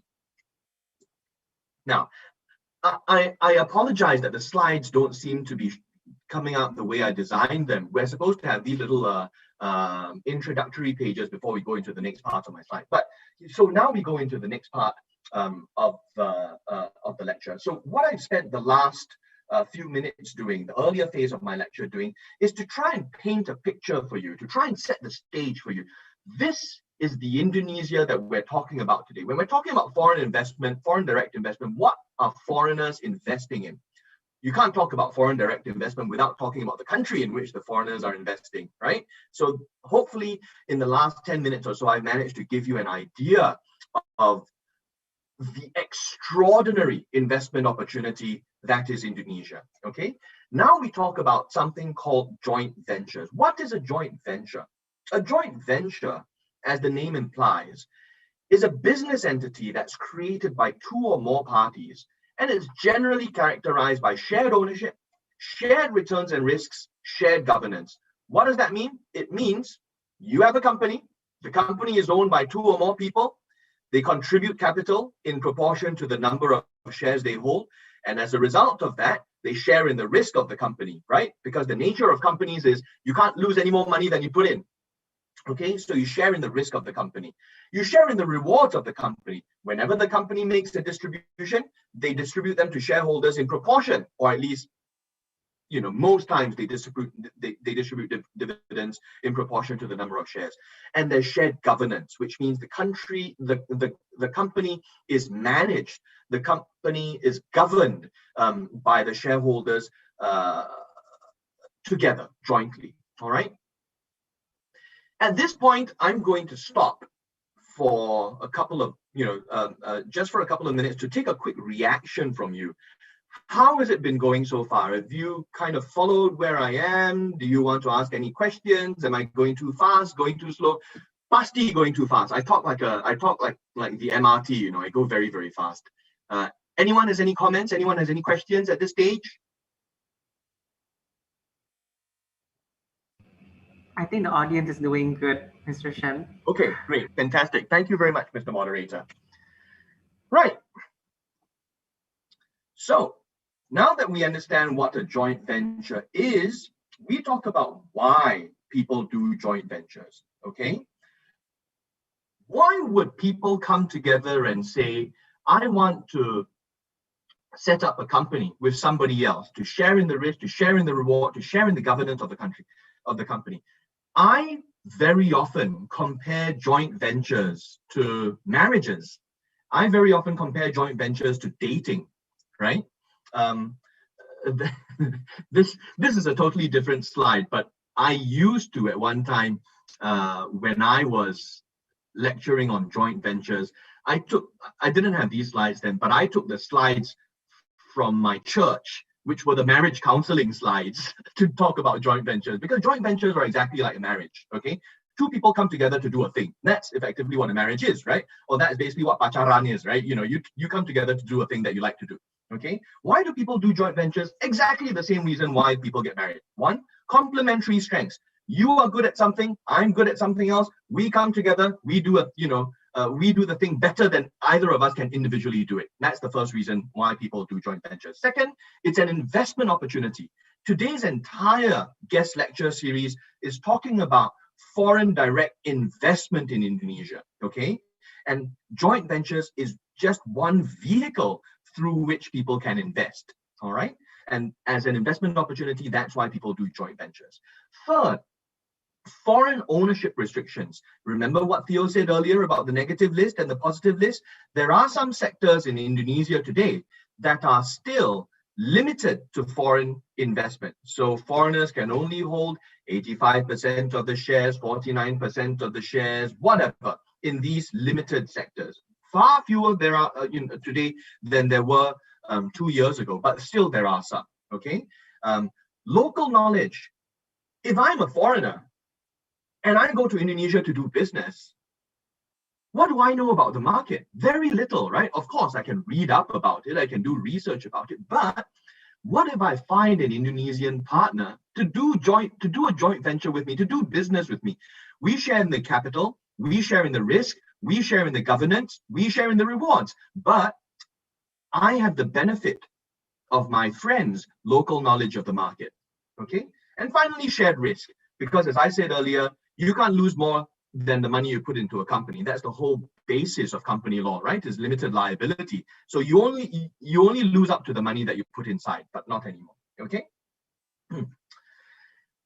Over here, I'd like to talk about some examples of joint ventures. And I mentioned earlier that many of the technology companies that we see today are joint ventures. Let me give you some examples of these, okay? Probably the most talked about company in the last 2 weeks in Indonesia. Does anyone want to guess which is the most talked about company in Indonesia in the last 2 weeks?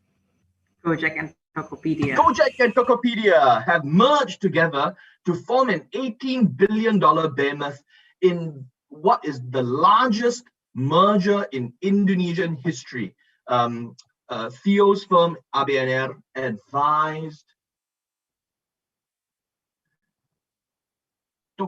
Tokopedia, I can't remember who they advised, but they advised one of the parties, okay? They were local counsel, and lead counsel for that party was Davis Polk.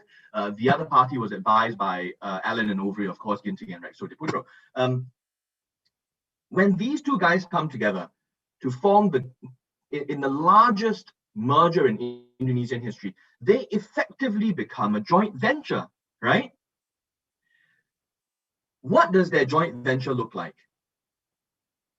In coming together, Gojek and Tokopedia have created what I think is the most complete technology ecosystem in Indonesia today.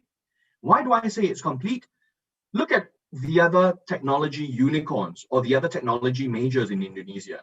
Grab does ride-hailing, food delivery, payments through OVO, but no e-commerce, right? Shopee does e-commerce. They're doing payments now, but they don't do ride-hailing. Traveloka is an online travel agent.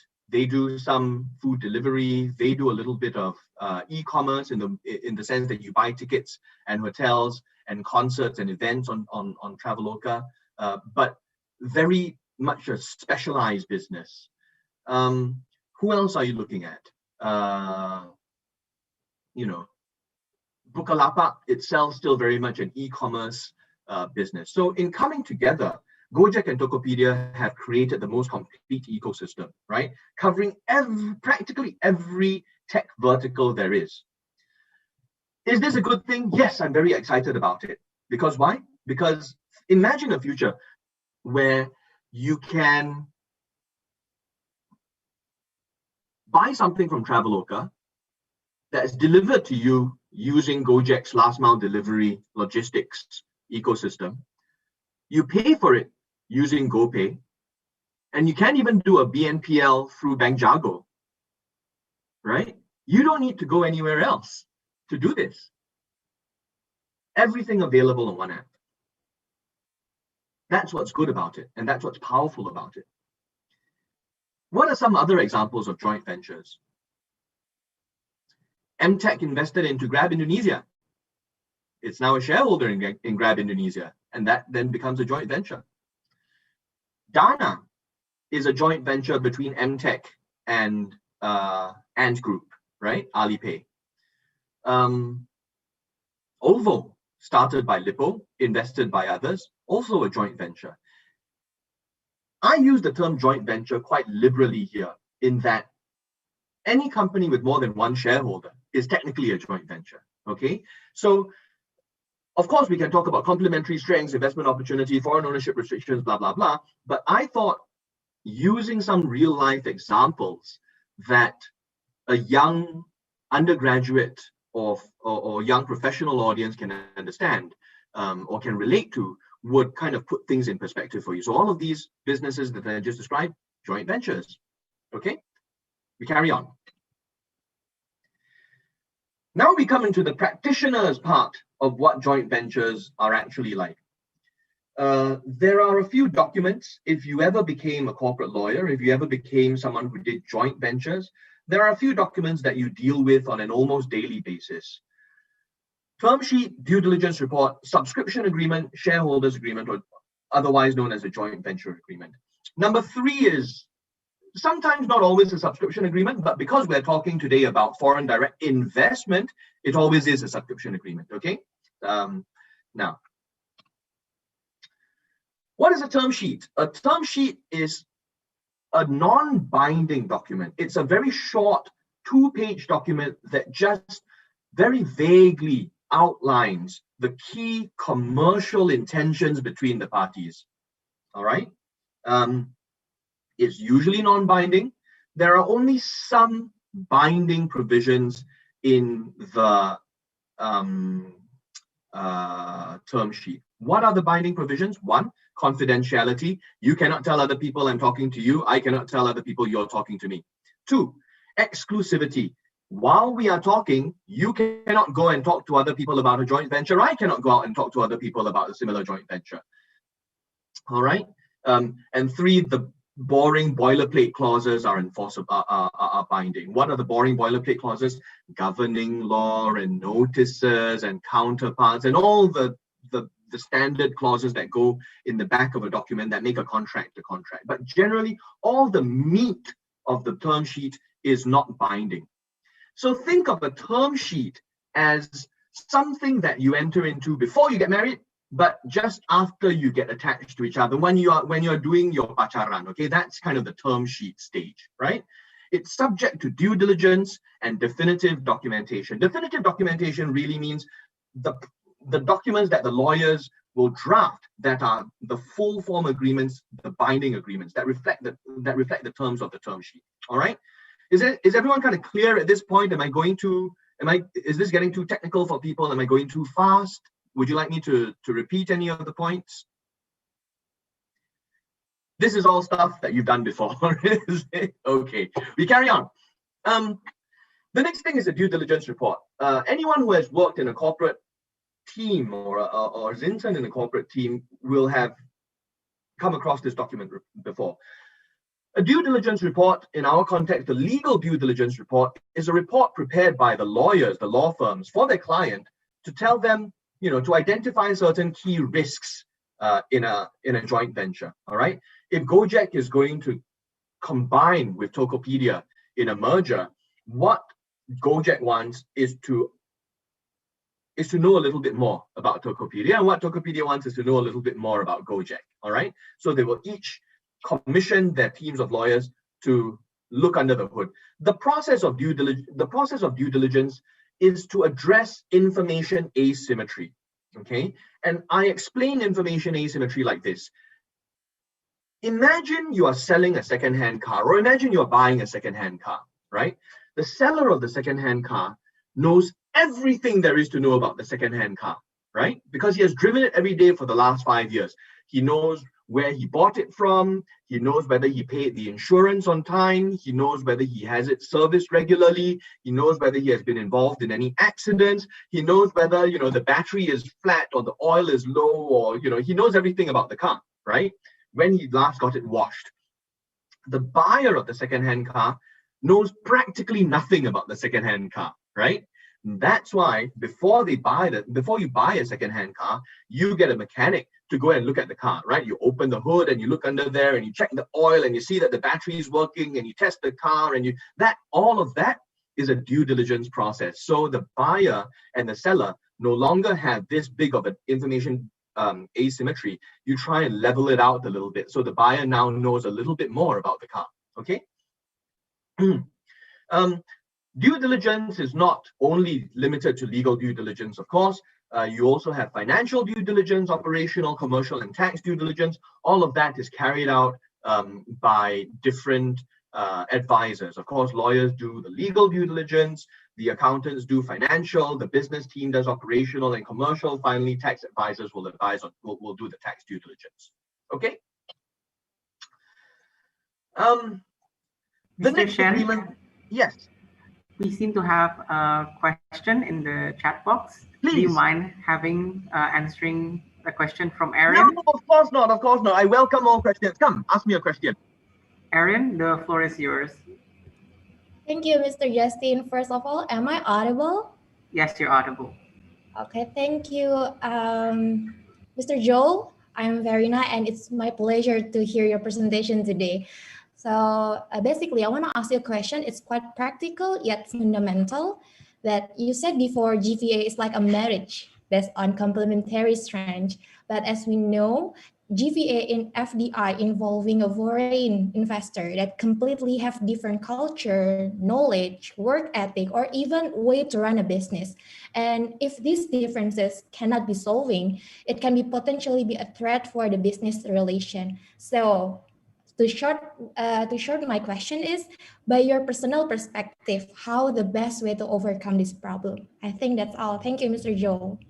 Thank you very much for that question, Verena. That's a very interesting question indeed. You're absolutely right. The most crucial thing to get right in a joint venture is the way to run the business. And there are many aspects to this, of course. Culturally is one that you said, right? But we don't just mean, you're a foreign investor, I'm an Indonesian company, we come from different cultures. I mean, work cultures might be different as well. How do we get this right? Not through legal means. So the lawyer has very little to do in this process. Usually what happens after a joint venture, after two companies come together in a joint venture, is a process called integration. And integration happens across every single level of the organization. What are you integrating? You're integrating IT systems. You're integrating, your email addresses having the same, having the same email addresses. You're integrating offices, right? You had this office, I had this office, we come together, we form an office. You're integrating work cultures. You're integrating reporting lines. Previously, these two companies, Gojek had a CFO, Tokopedia had a CFO. Now there needs to be one CFO, right? For both of them to report into. So you're integrating reporting lines. You're integrating management. And of course, you're integrating actually organizational cultures. This company does business this way. This company does business this way. Tokopedia calls their guys nakama. Gojek calls their guys something else. A coming together of two organizations is exactly like the coming together of two people. You're born very different, right? You grew up in different places. You went to different schools. Your families are different. Your friends are different, and you come together and you get married. So integration is the key to a successful joint venture. Let me give you an example of a deal that I worked on some years ago now. You may all be familiar with a company called AirAsia. AirAsia is a company that started in Malaysia by a gentleman called Tony Fernandez. Its biggest market is Indonesia, actually, not Malaysia. So there was one time when Pak Tony was living in Jakarta. He was living at the capital residences here. And there were a few years where we overlapped in Jakarta. AirAsia was a client of mine. And the thing you need to know about airlines is airlines are probably the world's most heavily regulated industry other than financial services, which means if I want to fly to a place, I need to, I can't, if I want to operate an airline in a country, I need to actually be in that country. I need to have a license issued by the government from that country, right? So AirAsia at the time wanted to operate out of Tokyo. And they wanted to set up AirAsia Japan. But of course they couldn't, because no Japanese government is going to give a license to a Malaysian company to operate in. So what did they do?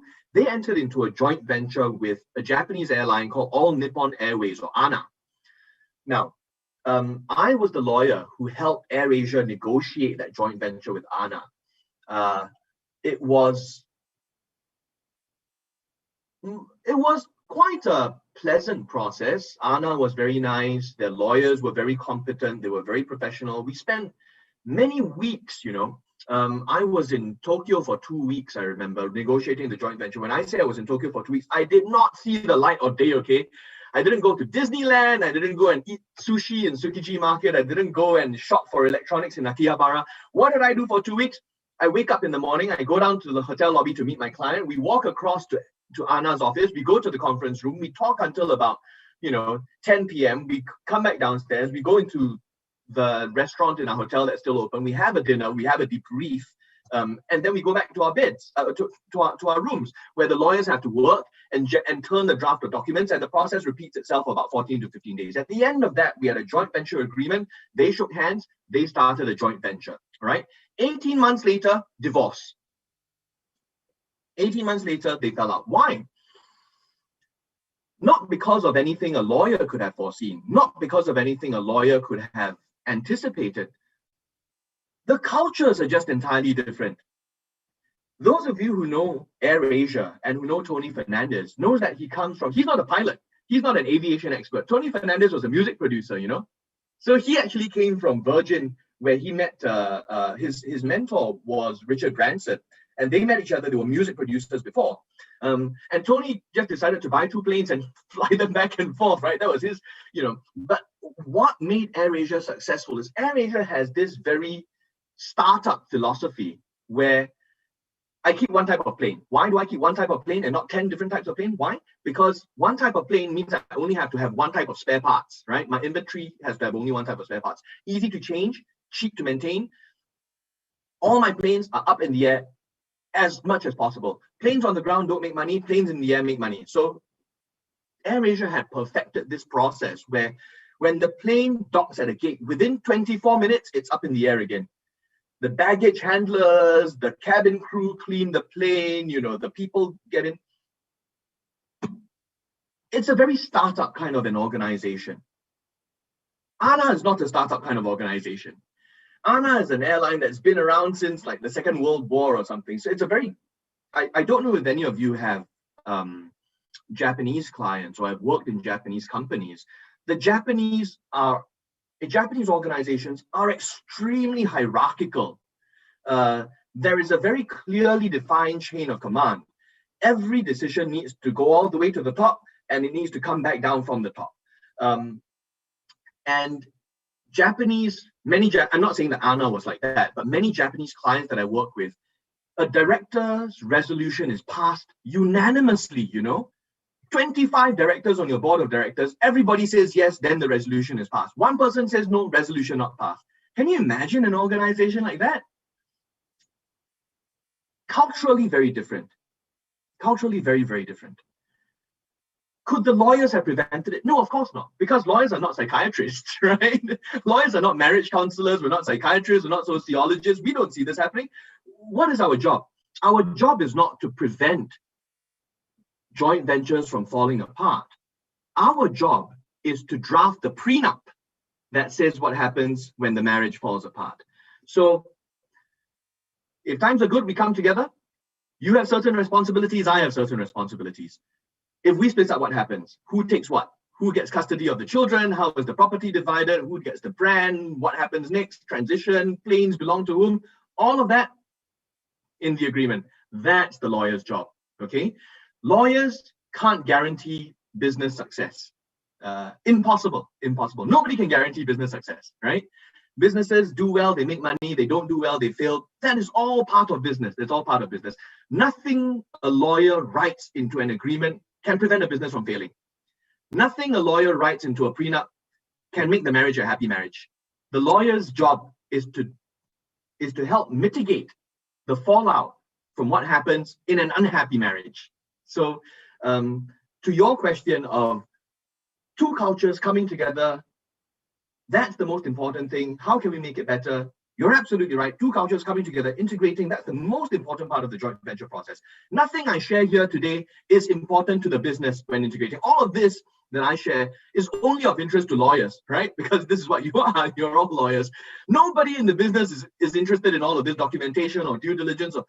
The only thing they're interested in is the success of the business, right? And the success of the business depends most importantly, Verena, on the success of integration of everything, from the business to the operations, to the management, to the IT, to the cultures of the business. Lawyers, unfortunately, play a very small role in that. But our key responsibility is to make sure if things are going well, how does the company operate? But if things don't go well, how does the company operate? Okay? I hope that answers your question. Good. How are we doing on time? I have... We have approximately 45 minutes remaining, Yeah, Mr. 45 Shen. minutes from now. But we have 2 questions in the chat box please, waiting to be answered. So maybe for Afel, the floor is yours. Thank you, Mr. Justin, and thank you, Mr. Joel, for the interesting presentation. Basically, regarding the previous, just a little bit discussions regarding the merge between Tokopedia and Gojek. I've heard a lot of debate whether it's actually a good action or not, right? So what I was curious about is that would these types of joint ventures is actually prone to monopolization in a sense that would that be considered as the type of competition that are expected between startups? Because we know that there are a lot of possibilities where when they merge, of course, there would be like probably the strongest company in Indonesia, and also that might kill other small startups that are actually growing. In your perspective, would that which one is actually better though, to have like one very strong company where we can access it easily and whatnot, or we have like a wide range of options of companies where there's a lot of small similar startups that can grow hand in hand? Thank you. Thanks very much for that question, Afel. Again, a very good question, but I have 45 minutes left. If I had 3 hours, this can be a whole different lecture. I give a lecture in UI and also in UPH called Competition Law in Mergers and Acquisitions. I try to answer your question very quickly, okay?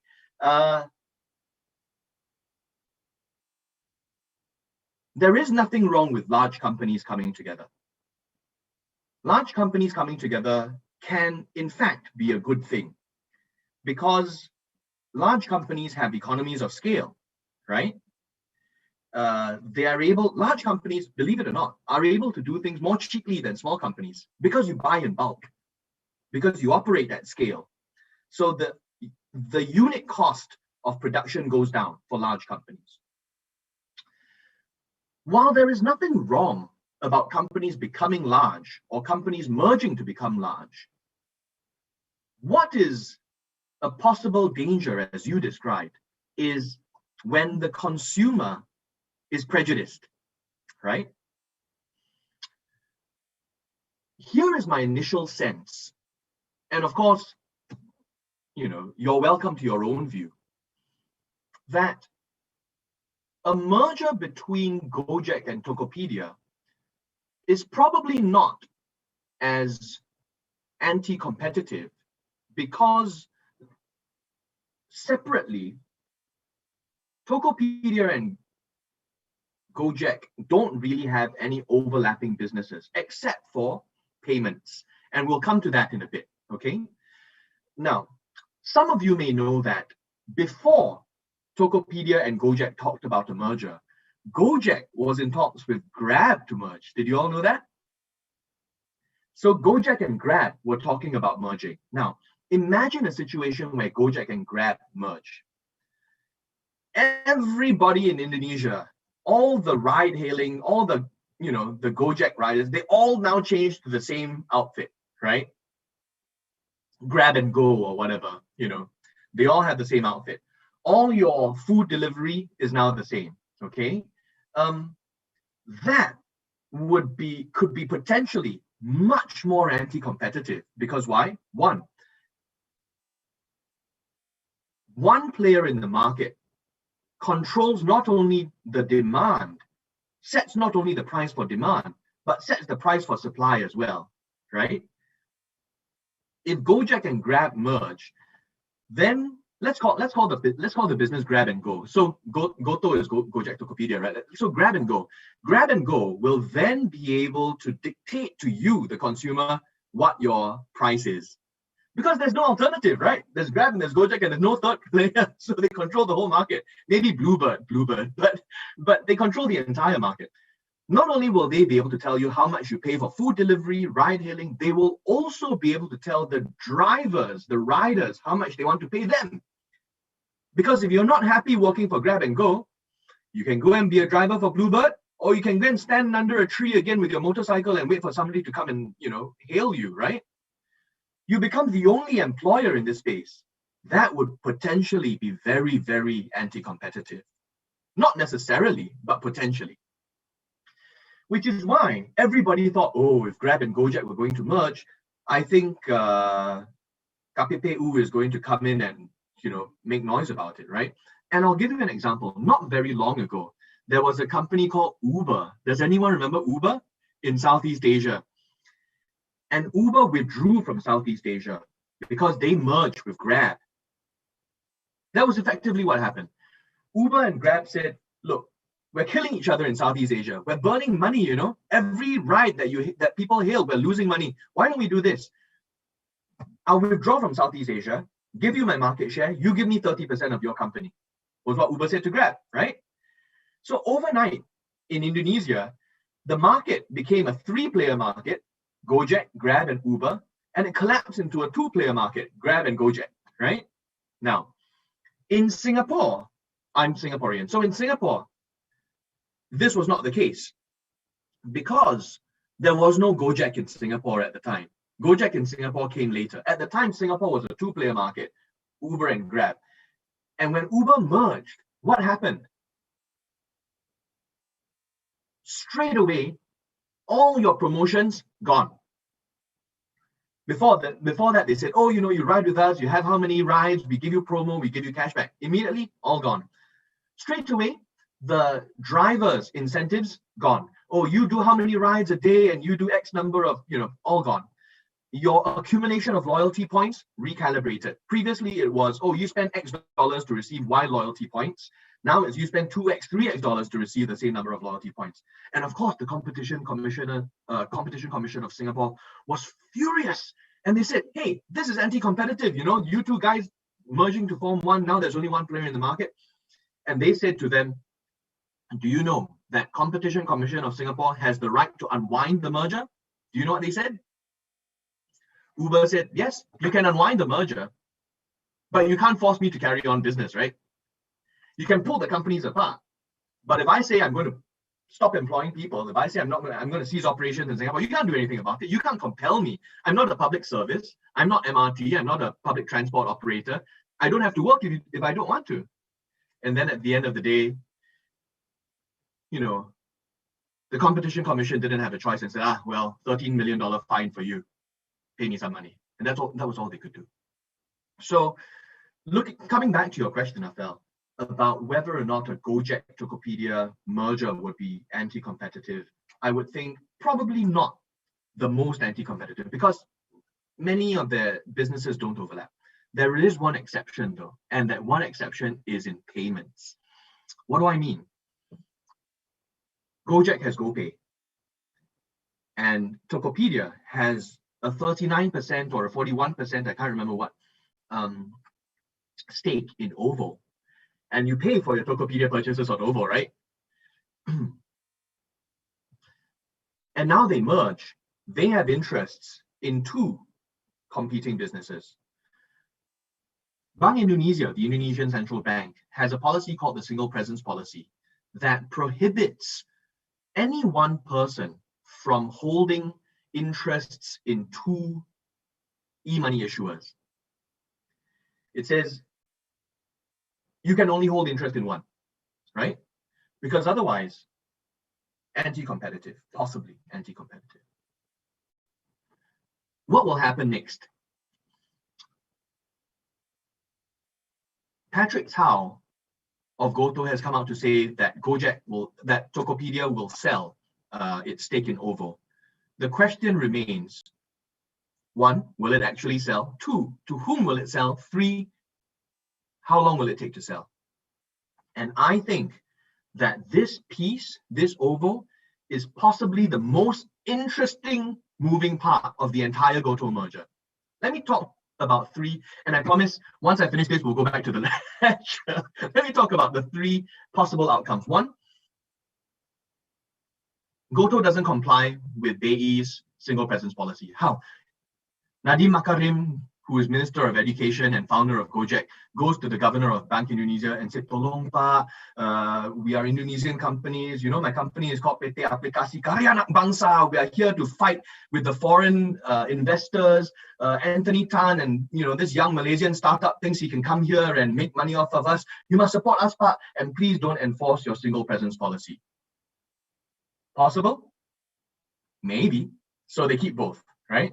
That's the first possible outcome. Second, they sell. Patrick Tao has already said they sell. They sell. Who do they sell it to? In OVO's shareholders agreement, in most shareholders agreement, there will probably be one clause called the right of first refusal, meaning if any of the shareholders want to sell shares, they must first offer them to existing shareholders. You cannot just sell your shares to a third party. You must first offer them to me. And if I can pay the price that the third party pays, then I have a right to buy your shares. Okay? So if you ask a boring lawyer like me, the most intuitive buyer would be Grab, right? If Tokopedia needs to sell 39% of the shares in OVO, it must offer them to its co-shareholders. Grab will buy, all right? In my mind, that's how the mechanics will work out, because that's how shareholders agreements work.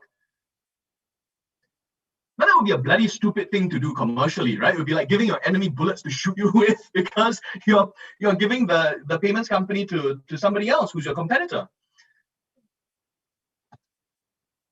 The third option is Tokopedia sells it to somebody else. The question then becomes who? And if I were a betting man, I would say they sell to Mtech. But that's just my personal perspective. The reason I say that is because Grab and Mtech have becoming closer at different levels. So Mtech may be someone that Tokopedia is happy to sell to, that Grab is happy to buy. But we'll see. So that's why I say OVO is the most interesting piece. But sorry, old men like me have a habit of telling long stories to answer simple questions, right? To your question, Afel, about whether the Goto merger is anti-competitive, no, in most areas, possibly in payments with the conflict between OVO and GoPay, that still needs to be resolved. At this stage, I don't know how it's going to be resolved. So we'll see. We'll see. If GoPay and OVO merge, then you can bet your bottom dollar all your cashback is going to disappear. Which is exactly what happened when Uber and Grab merged in Singapore. So hope that doesn't happen. Okay. Does that answer your question, Afel? Yeah. That actually satisfies my curiosity. Thank you very much, Mr. Joel. My pleasure. We had one more question, did we? Yes, we do. Yes, please. So Shifa, could you ask your question via mic? The floor is yours. Hello, Shifa, are you with us? Yes, okay. Yes, I'm here. Okay, thank you, Bang Justin. Hello, Mr. Joel. My name is Shifa, and I really enjoyed your lecture so far.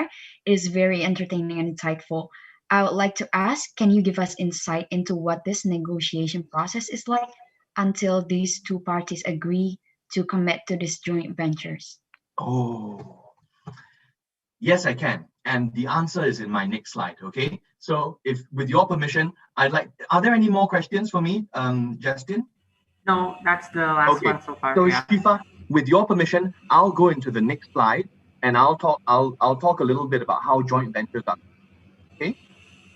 Yeah. Now we have half an hour left, right? So what I'll do is I'll skip the subscription agreement part. I might come back to this later if we have time, but I would like to talk a little bit about the joint venture itself, which hopefully will answer Shifa's question.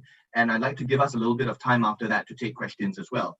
So the principal agreement in a joint venture is called a shareholders agreement or a joint venture agreement. They're not exactly the same thing, but in our current context, I use the two terms interchangeably, okay? So when I say shareholders agreement, just know in your head that I also mean joint ventures agreement. What is a shareholders agreement? A shareholders agreement is basically the prenup to a marriage. If the shareholders are coming together in a joint venture are similar to a couple getting married, then the JVA or the SHA is the prenuptial agreement. What does it talk about? It talks about, it's the relationship it's the agreement that governs the relationship between the shareholders of the company. Here is a list of all the things it talks about. Like a prenup, it's not very romantic, okay? When you're pacaran to talk about, hey, what do we do when we divorce, yeah? Kalau next time we divorce, what do we do with the children? How do we sell the house? How do we divide the property? Who gets to keep the friends? I don't want to run into you at the park, or at the hairdresser. Can we decide that who gets to keep the hairdresser and who gets to go to this? It's not a very romantic thing to talk about when you're dating, but from a lawyer's point of view, absolutely essential, because when times are good, everyone is happy. Nobody looks at a joint venture agreement. When times are bad and people are quarreling, they take it out and they go through it with a magnifying glass, okay? So here's some things that people talk about in the context of a joint venture. First, contribution and additional financing. Companies only die for one reason. Companies don't die because they don't make money. Companies don't die because business is not good. Companies don't die because of too much competition. Companies don't die because no customers. Companies don't die because they're engaged in lawsuits. Companies only die for one reason. And the reason is a company has no money. That is the only reason a company dies. Otherwise, natural persons like you and I have a natural lifespan. We live to 70 or 80 or 100 years old. Companies live forever, right? Because they are legal persons, they're legal constructs, they live forever. They only die when there is no money, because when the company has no money, can be wound up by creditors, can be wound up by shareholders, okay? So the first and most important thing in a joint venture agreement is, where's the money coming from? If the company needs money, who is going to put in the money? And in what proportions, right? Very similar to a conversation that you'll have with your wife on the eve of the wedding. Hey, if we're going to move in together and we're going to buy a house, who's going to pay for it? Am I going to pay for it? Are you going to pay for it? Are our parents going to pay for it? Is one person going to pay for it? Is both parties going to pay for it? Are we going to pay for it in equal shares, or are we going to pay for it in different proportions? Very important, money. Not a very romantic thing to talk about, not very sexy at all when you're talking to your boyfriend or girlfriend, but in the context of a joint venture negotiation, absolutely essential. 2, shareholding and preemptive rights. Now you've talked about who puts in the money, right? You talk then about who owns what proportion of the joint venture. 20%, 30%, 50%, 70%, who owns how many, all right? And preemptive rights are something I talked about earlier. If the company wants to issue more shares, it must issue them first, or it must offer these shares first to existing shareholders before offering them to third parties, okay? Responsibilities. Remember my earlier example about AirAsia and ANA. Who had responsibility to operate the airline? The airline was to be a low-cost carrier operating outside of Tokyo. They said, who has responsibility for operating the airline? AirAsia has responsibility for operating the airline. Why? Because you know how low-cost carriers are operated. We want to use your business model. What does ANA do? ANA deals with the airport. Because ANA is Japanese, leave the license to me. Leave the government to me, leave the airport regulator to me. I do all of the local stuff. You operate the airline. These are responsibilities. Like a couple coming together, right? Husband and wife.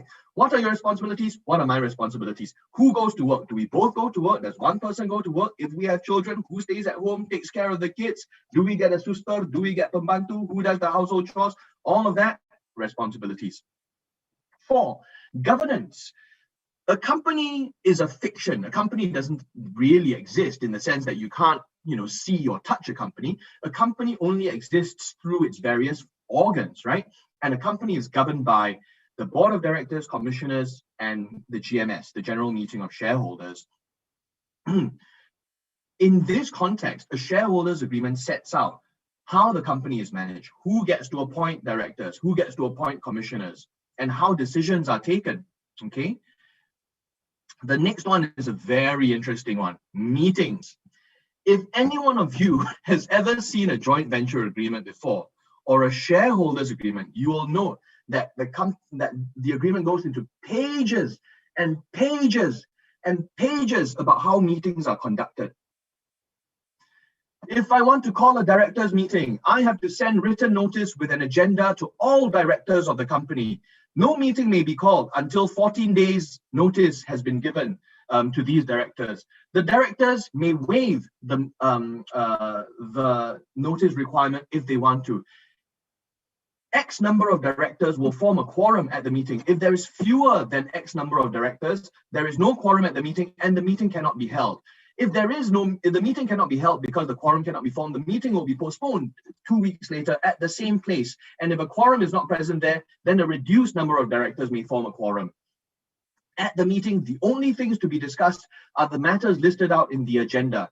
No matters may be discussed at a meeting that were not listed in the agenda. At a meeting, this is how decisions are taken. In a shareholders meeting, decisions are taken by a show of hands, unless somebody demands for a poll. And this person, in order to demand for a poll, must hold more than 10% of shares in the company. If this person demands for a poll, then a poll may be taken, and a poll may be taken by a chairman of the meeting. The chairman of the meeting is appointed by, it goes into freaking 20 pages, okay, just to say how meetings are held.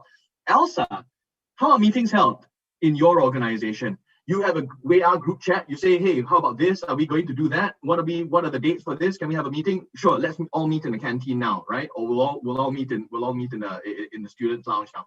That's how meetings are held. Why do people go through so much? Why do people draft 20 pages of documents? Pay a lawyer to draft 20 pages of documents to find out how meetings are held? Because decisions are taken at meetings, okay? And you can be sure that if the company is doing well and the company is operating as it should and is making money and all the shareholders are happy, nobody will ever care how a meeting is held.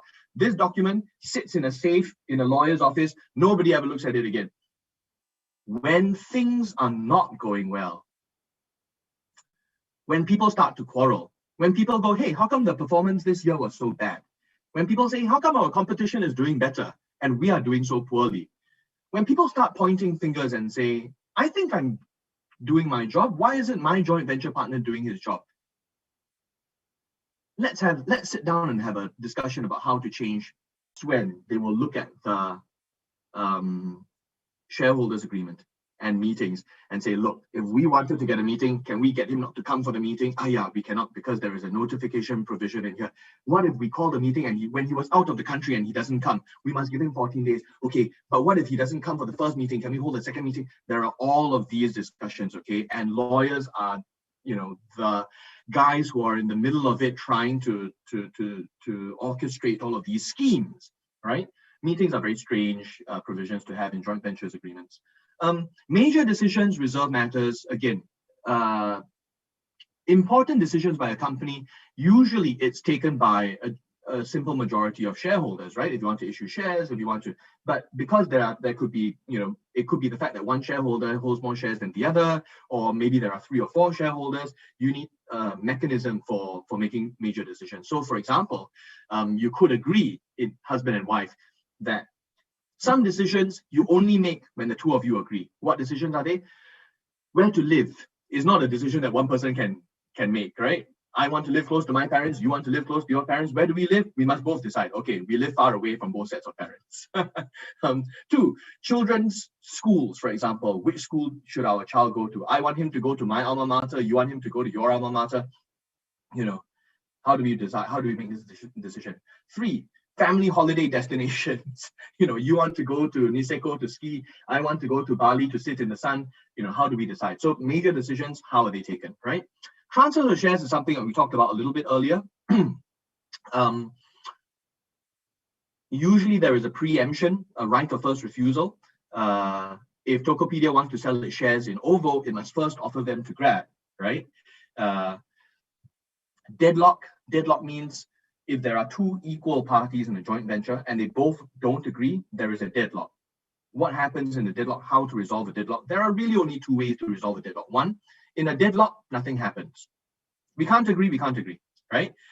If we said that a major decision needs to be agreed by two parties, if two parties don't agree, there is no decision, okay?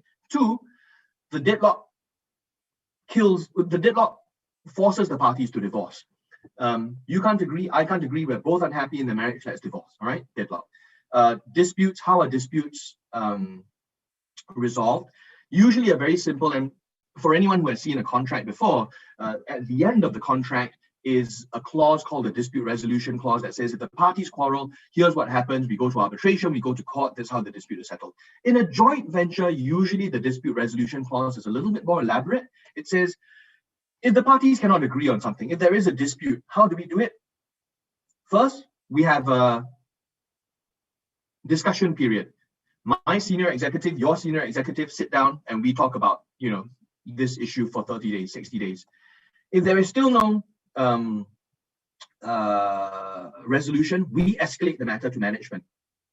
I escalate to my management, you escalate to your management. And it needs to be somebody who is not involved in the joint venture. They come together, they speak for another few days. Finally, if there is no resolution, we go to court or we go to arbitration. Finally, we get to the last point, termination and dissolution.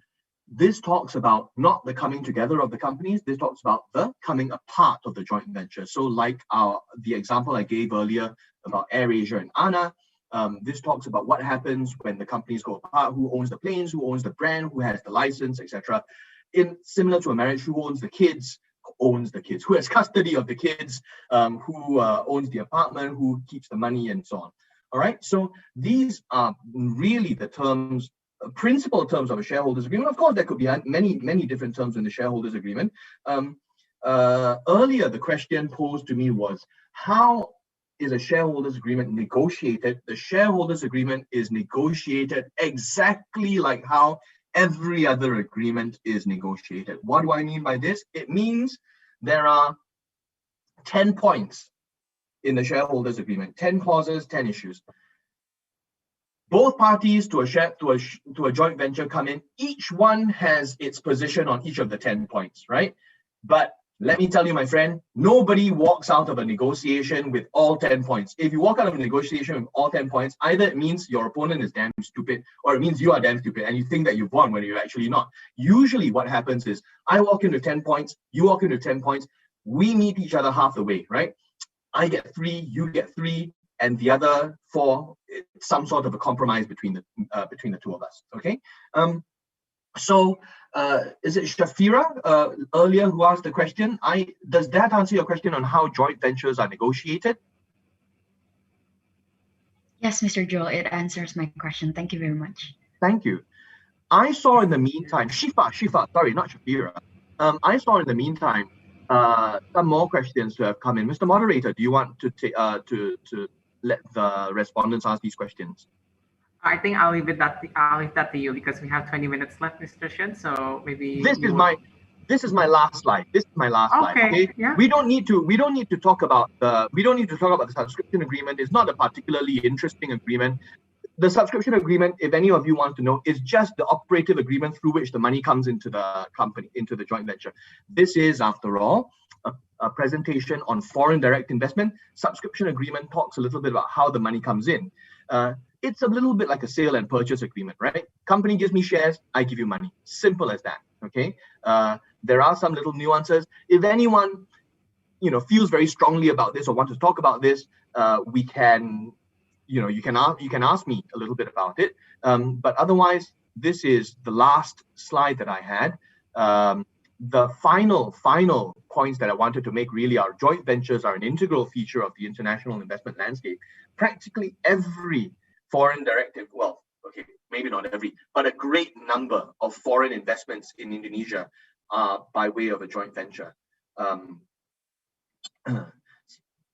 Here are a few slides of Withers. This is a picture of my boring face. And that is really all there is to it. Are there my contact details on there? Yes, there are.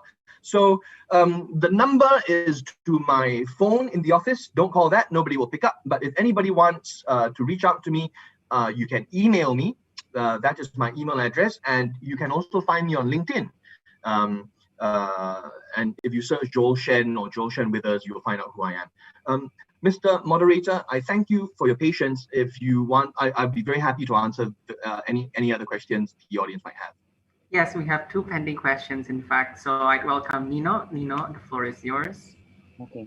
Thank you, Justin, once again. Good afternoon, Mr. Shen. My name is Nino Nafan. You can call me Nino. Faculty of Law, Universitas Indonesia, class of 2018. First of all, thank you for your marvelous lecture regarding the joint venture. I think I'm safe to say that some of the presentations given by you haven't been studied yet by us in the class. But as we all know, I would like to ask you several questions. As we all know, we have 3 types of foreign direct investment in Indonesia. What I meant is the 3 types of foreign direct investment in Indonesia, which consisted of establishing a wholly owned, subsidiary company in the host country, or acquiring a company that was originally established in the host country, or forming a joint venture, which we already talked about. But my question would be that what are the things that investors should consider before choosing the right type of these foreign direct investment types in Indonesia? And considering that we are talking about JV now, what are the pros and cons of choosing this type of foreign direct investment, or the way, other than the other type of way of investment? I think probably that's my first question. Thank you very much, Nino, for your question. It's a good question. And I remember you from Theo's lecture, and you had asked the question then as well, which I thought was very insightful. So maybe Nino should receive the award for best participant today. 3 types of foreign direct investments. Yes, you're right. Joint venture is really the only one where 2 parties come together to do a joint venture. Let's talk about the first. The first is setting up your own subsidiary.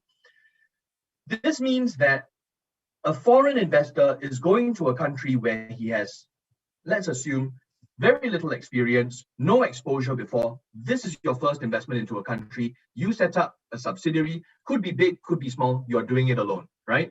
But previously, you have no market share, little market share. Now you're trying to grow a business, okay? That's of course, that's a generalization, and it doesn't necessarily have to be that way, but broadly speaking, those will be the circumstances under which someone comes in and sets up a wholly owned subsidiary. Second, you buy an established business from somebody who already owns it, right? What are some examples of this? Philip Morris bought a big chunk of Sampurna in the biggest M&A, I believe, in Indonesian history at the time. So Sampurna had already a big market share. Philip Morris goes, do I want to come in and set up factories and start selling cigarettes and building a brand and hiring employees and paying taxes out of my own pocket? Or do I just want to buy over this guy who's been doing it for such a long time, already has the factories, already has the employees, already has the tax registration numbers, already has, is already paying tax? That makes it easier for me, much faster route to market, right? Because if you start small and you build, could take many years to build a sizable business. But if you go in and buy, then you get a big business straight away. Of course, that again is an overgeneralization, and there's many more issues that you can consider. Some guy is cashing out, of course. When Philip Morris came and bought Sampurna, the family that built Sampurna took a lot of cash off the table, and they then went into other businesses like property development and so on, right? Philanthropy. And third is joint ventures. So how would I compare the 3? Each is a different kit. Each is a different tool in your toolkit that allows you to achieve what you want. The main objectives of a foreign investor are to enter the Indonesian market, build a successful business, make money, right? 3 of them are 3 different strategies of, that you can employ in order to do this.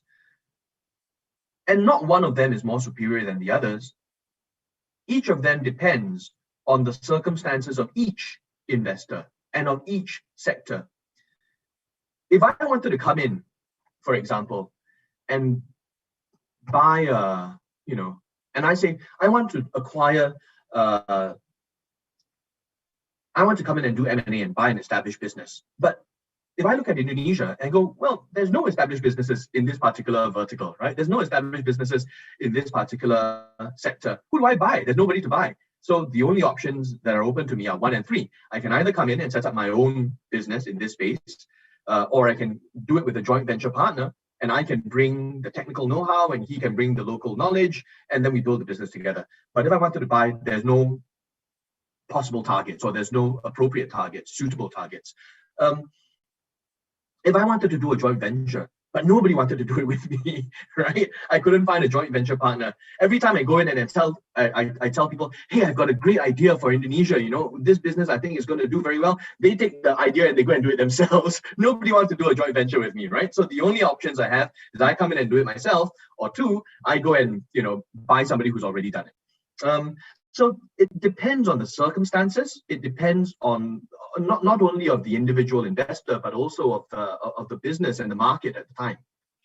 I hope that answers your question, Yes, thank you, Mr. Shen. Your answer is very insightful. I think it might be great if we have a lot of lecturers like you with your kind of energy in our campus. But sadly, no. We don't disparage lecturers on this lecture. We don't. But thank you very much for your kind words. If you ever wanted your energy, though. Thank you, Mr. Thank Shen. you. If you ever wanted to grab a coffee, we can arrange it via email. Sure, of course. I might now. Nino has 2 coffee partners from today's lecture. Yeah, let's do JV together. Yeah. Right. That's right. Speaking of JV, our next question. Our next participant has also JV in her initials. So to Jessica Virginita, you can ask the question now. Thank you, Mr. Moderator. Hello, Mr. Shen. Hello. My name is Jessica. Usually my friend calls me JV, but you can call me Jessica. Oh. Nice to meet you, Jessica. This topic is very new to me, but I'd like to ask you a hypothetical question about joint venture, especially in relation to bilateral investment treaty. So, Mr. Shen, I assume that a local company can form a joint venture with a foreign company, and this joint venture is protected under the bilateral investment treaty. However, does this imply that the local company can also acquire protection under the guise of this joint venture under the bilateral investment treaty, and therefore it can bring claims against its own host state?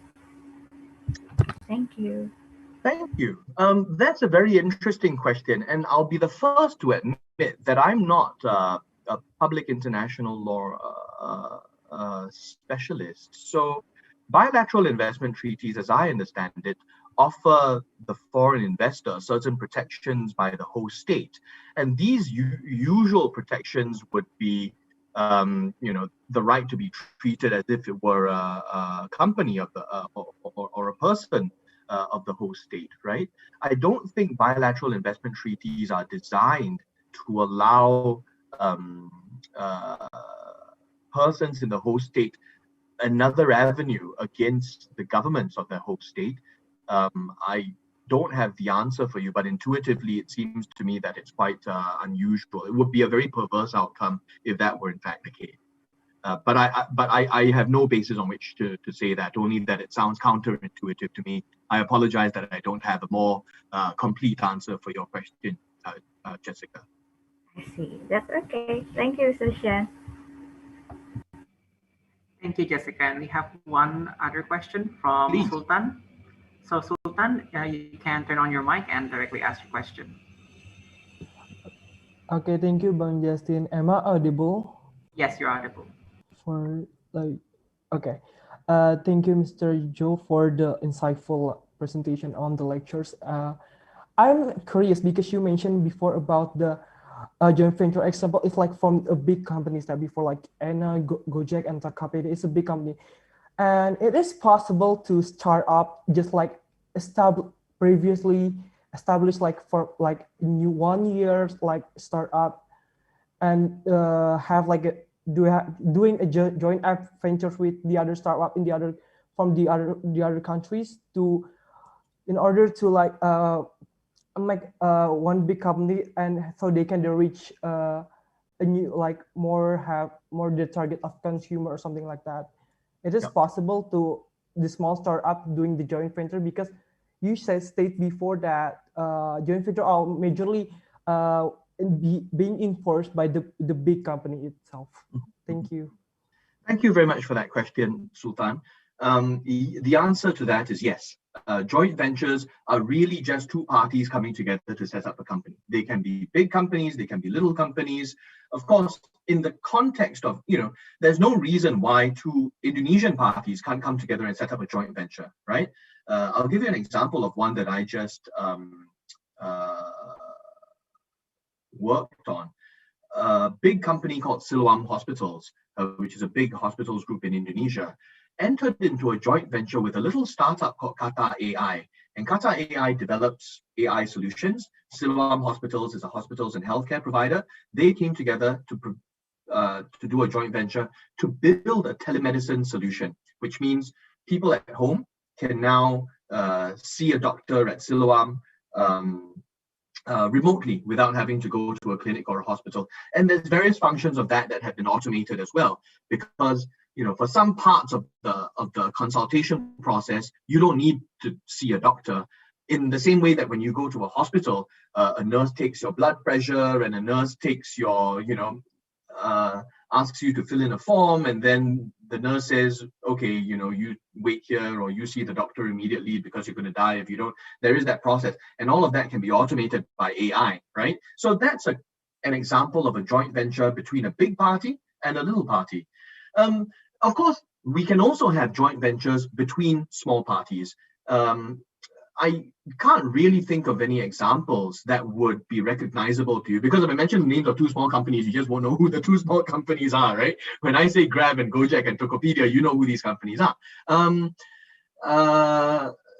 The one point I would like to make in this context, of course, Sultan, is the Indonesian regulator, BKPM, now today the Investment Ministry of Indonesia, requires that all foreign investors invest through a PMR company that at least must have a minimum capitalization requirement of about 10 billion rupiah. So that, of course, two Indonesian companies can come together and form a joint venture with no such minimum capitalization requirement. But when in the context of FDI, which is what we're talking about today, that imposes a minimum size to your joint venture, right? I can't come in and set up $100 joint venture tomorrow if I wanted to, because I'm Singaporean and BKPM says I must need to put in 10.5 billion rupiah.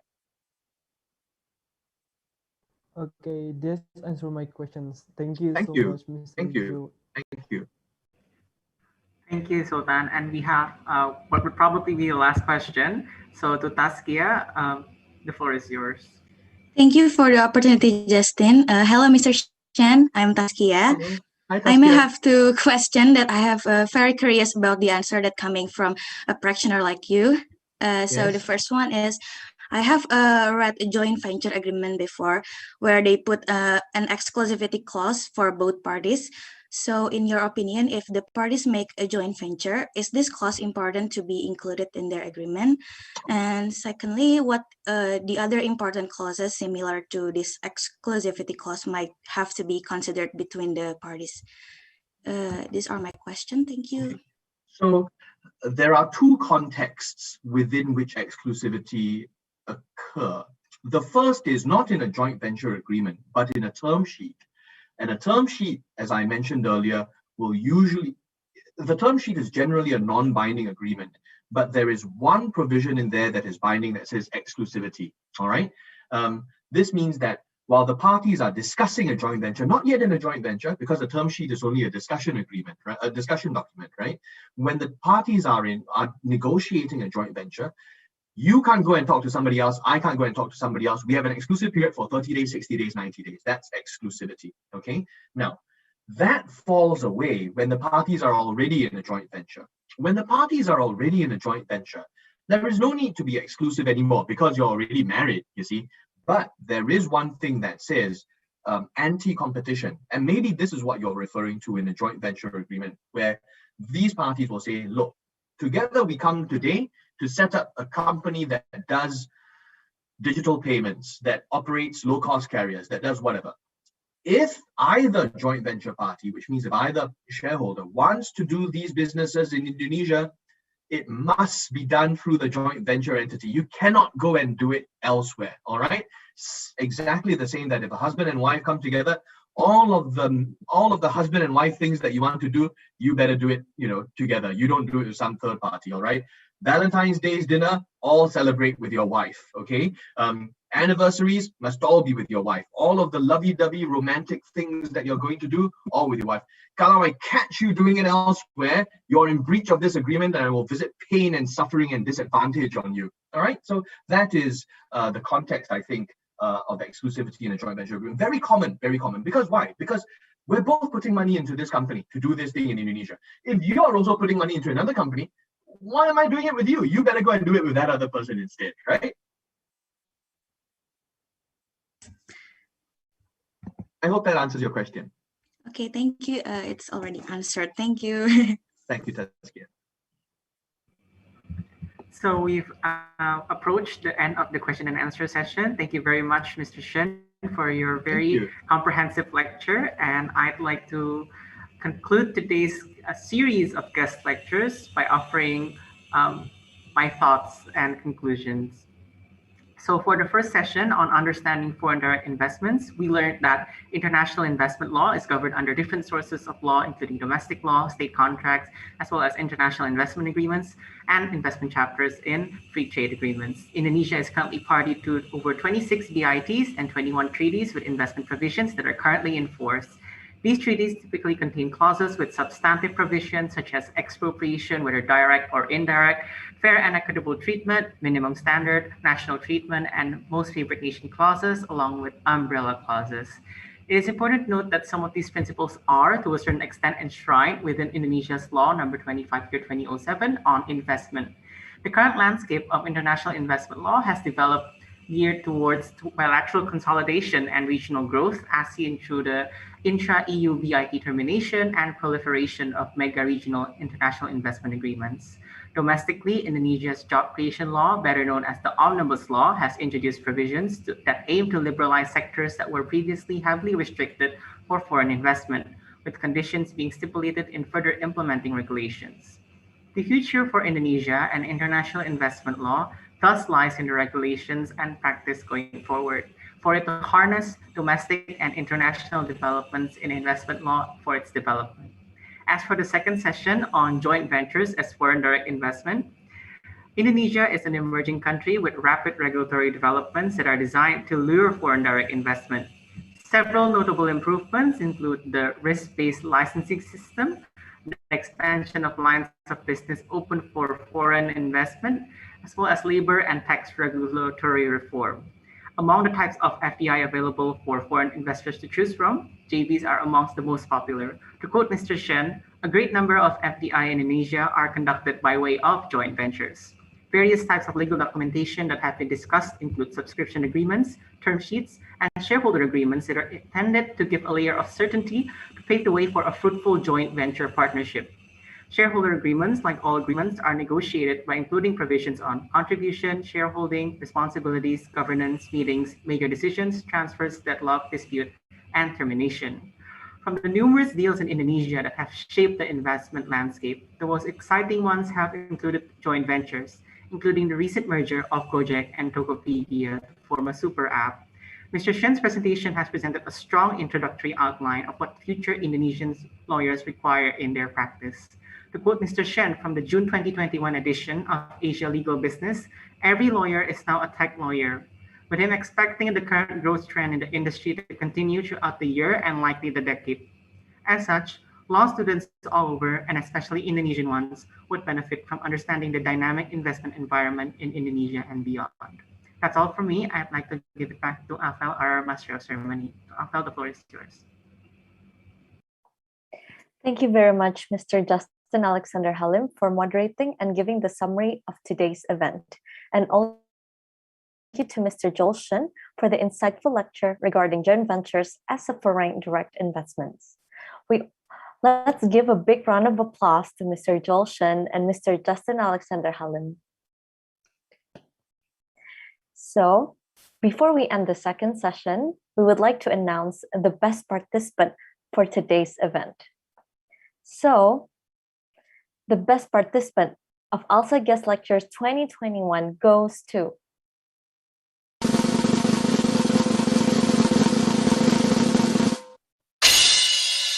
Congratulations to Bang Nino. We thank you for your enthusiasm and dedication throughout the event.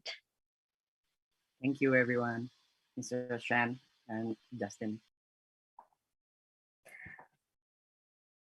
To end the second session, let us capture this moment by taking a photo with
Yes, you're welcome, Mr. Joel.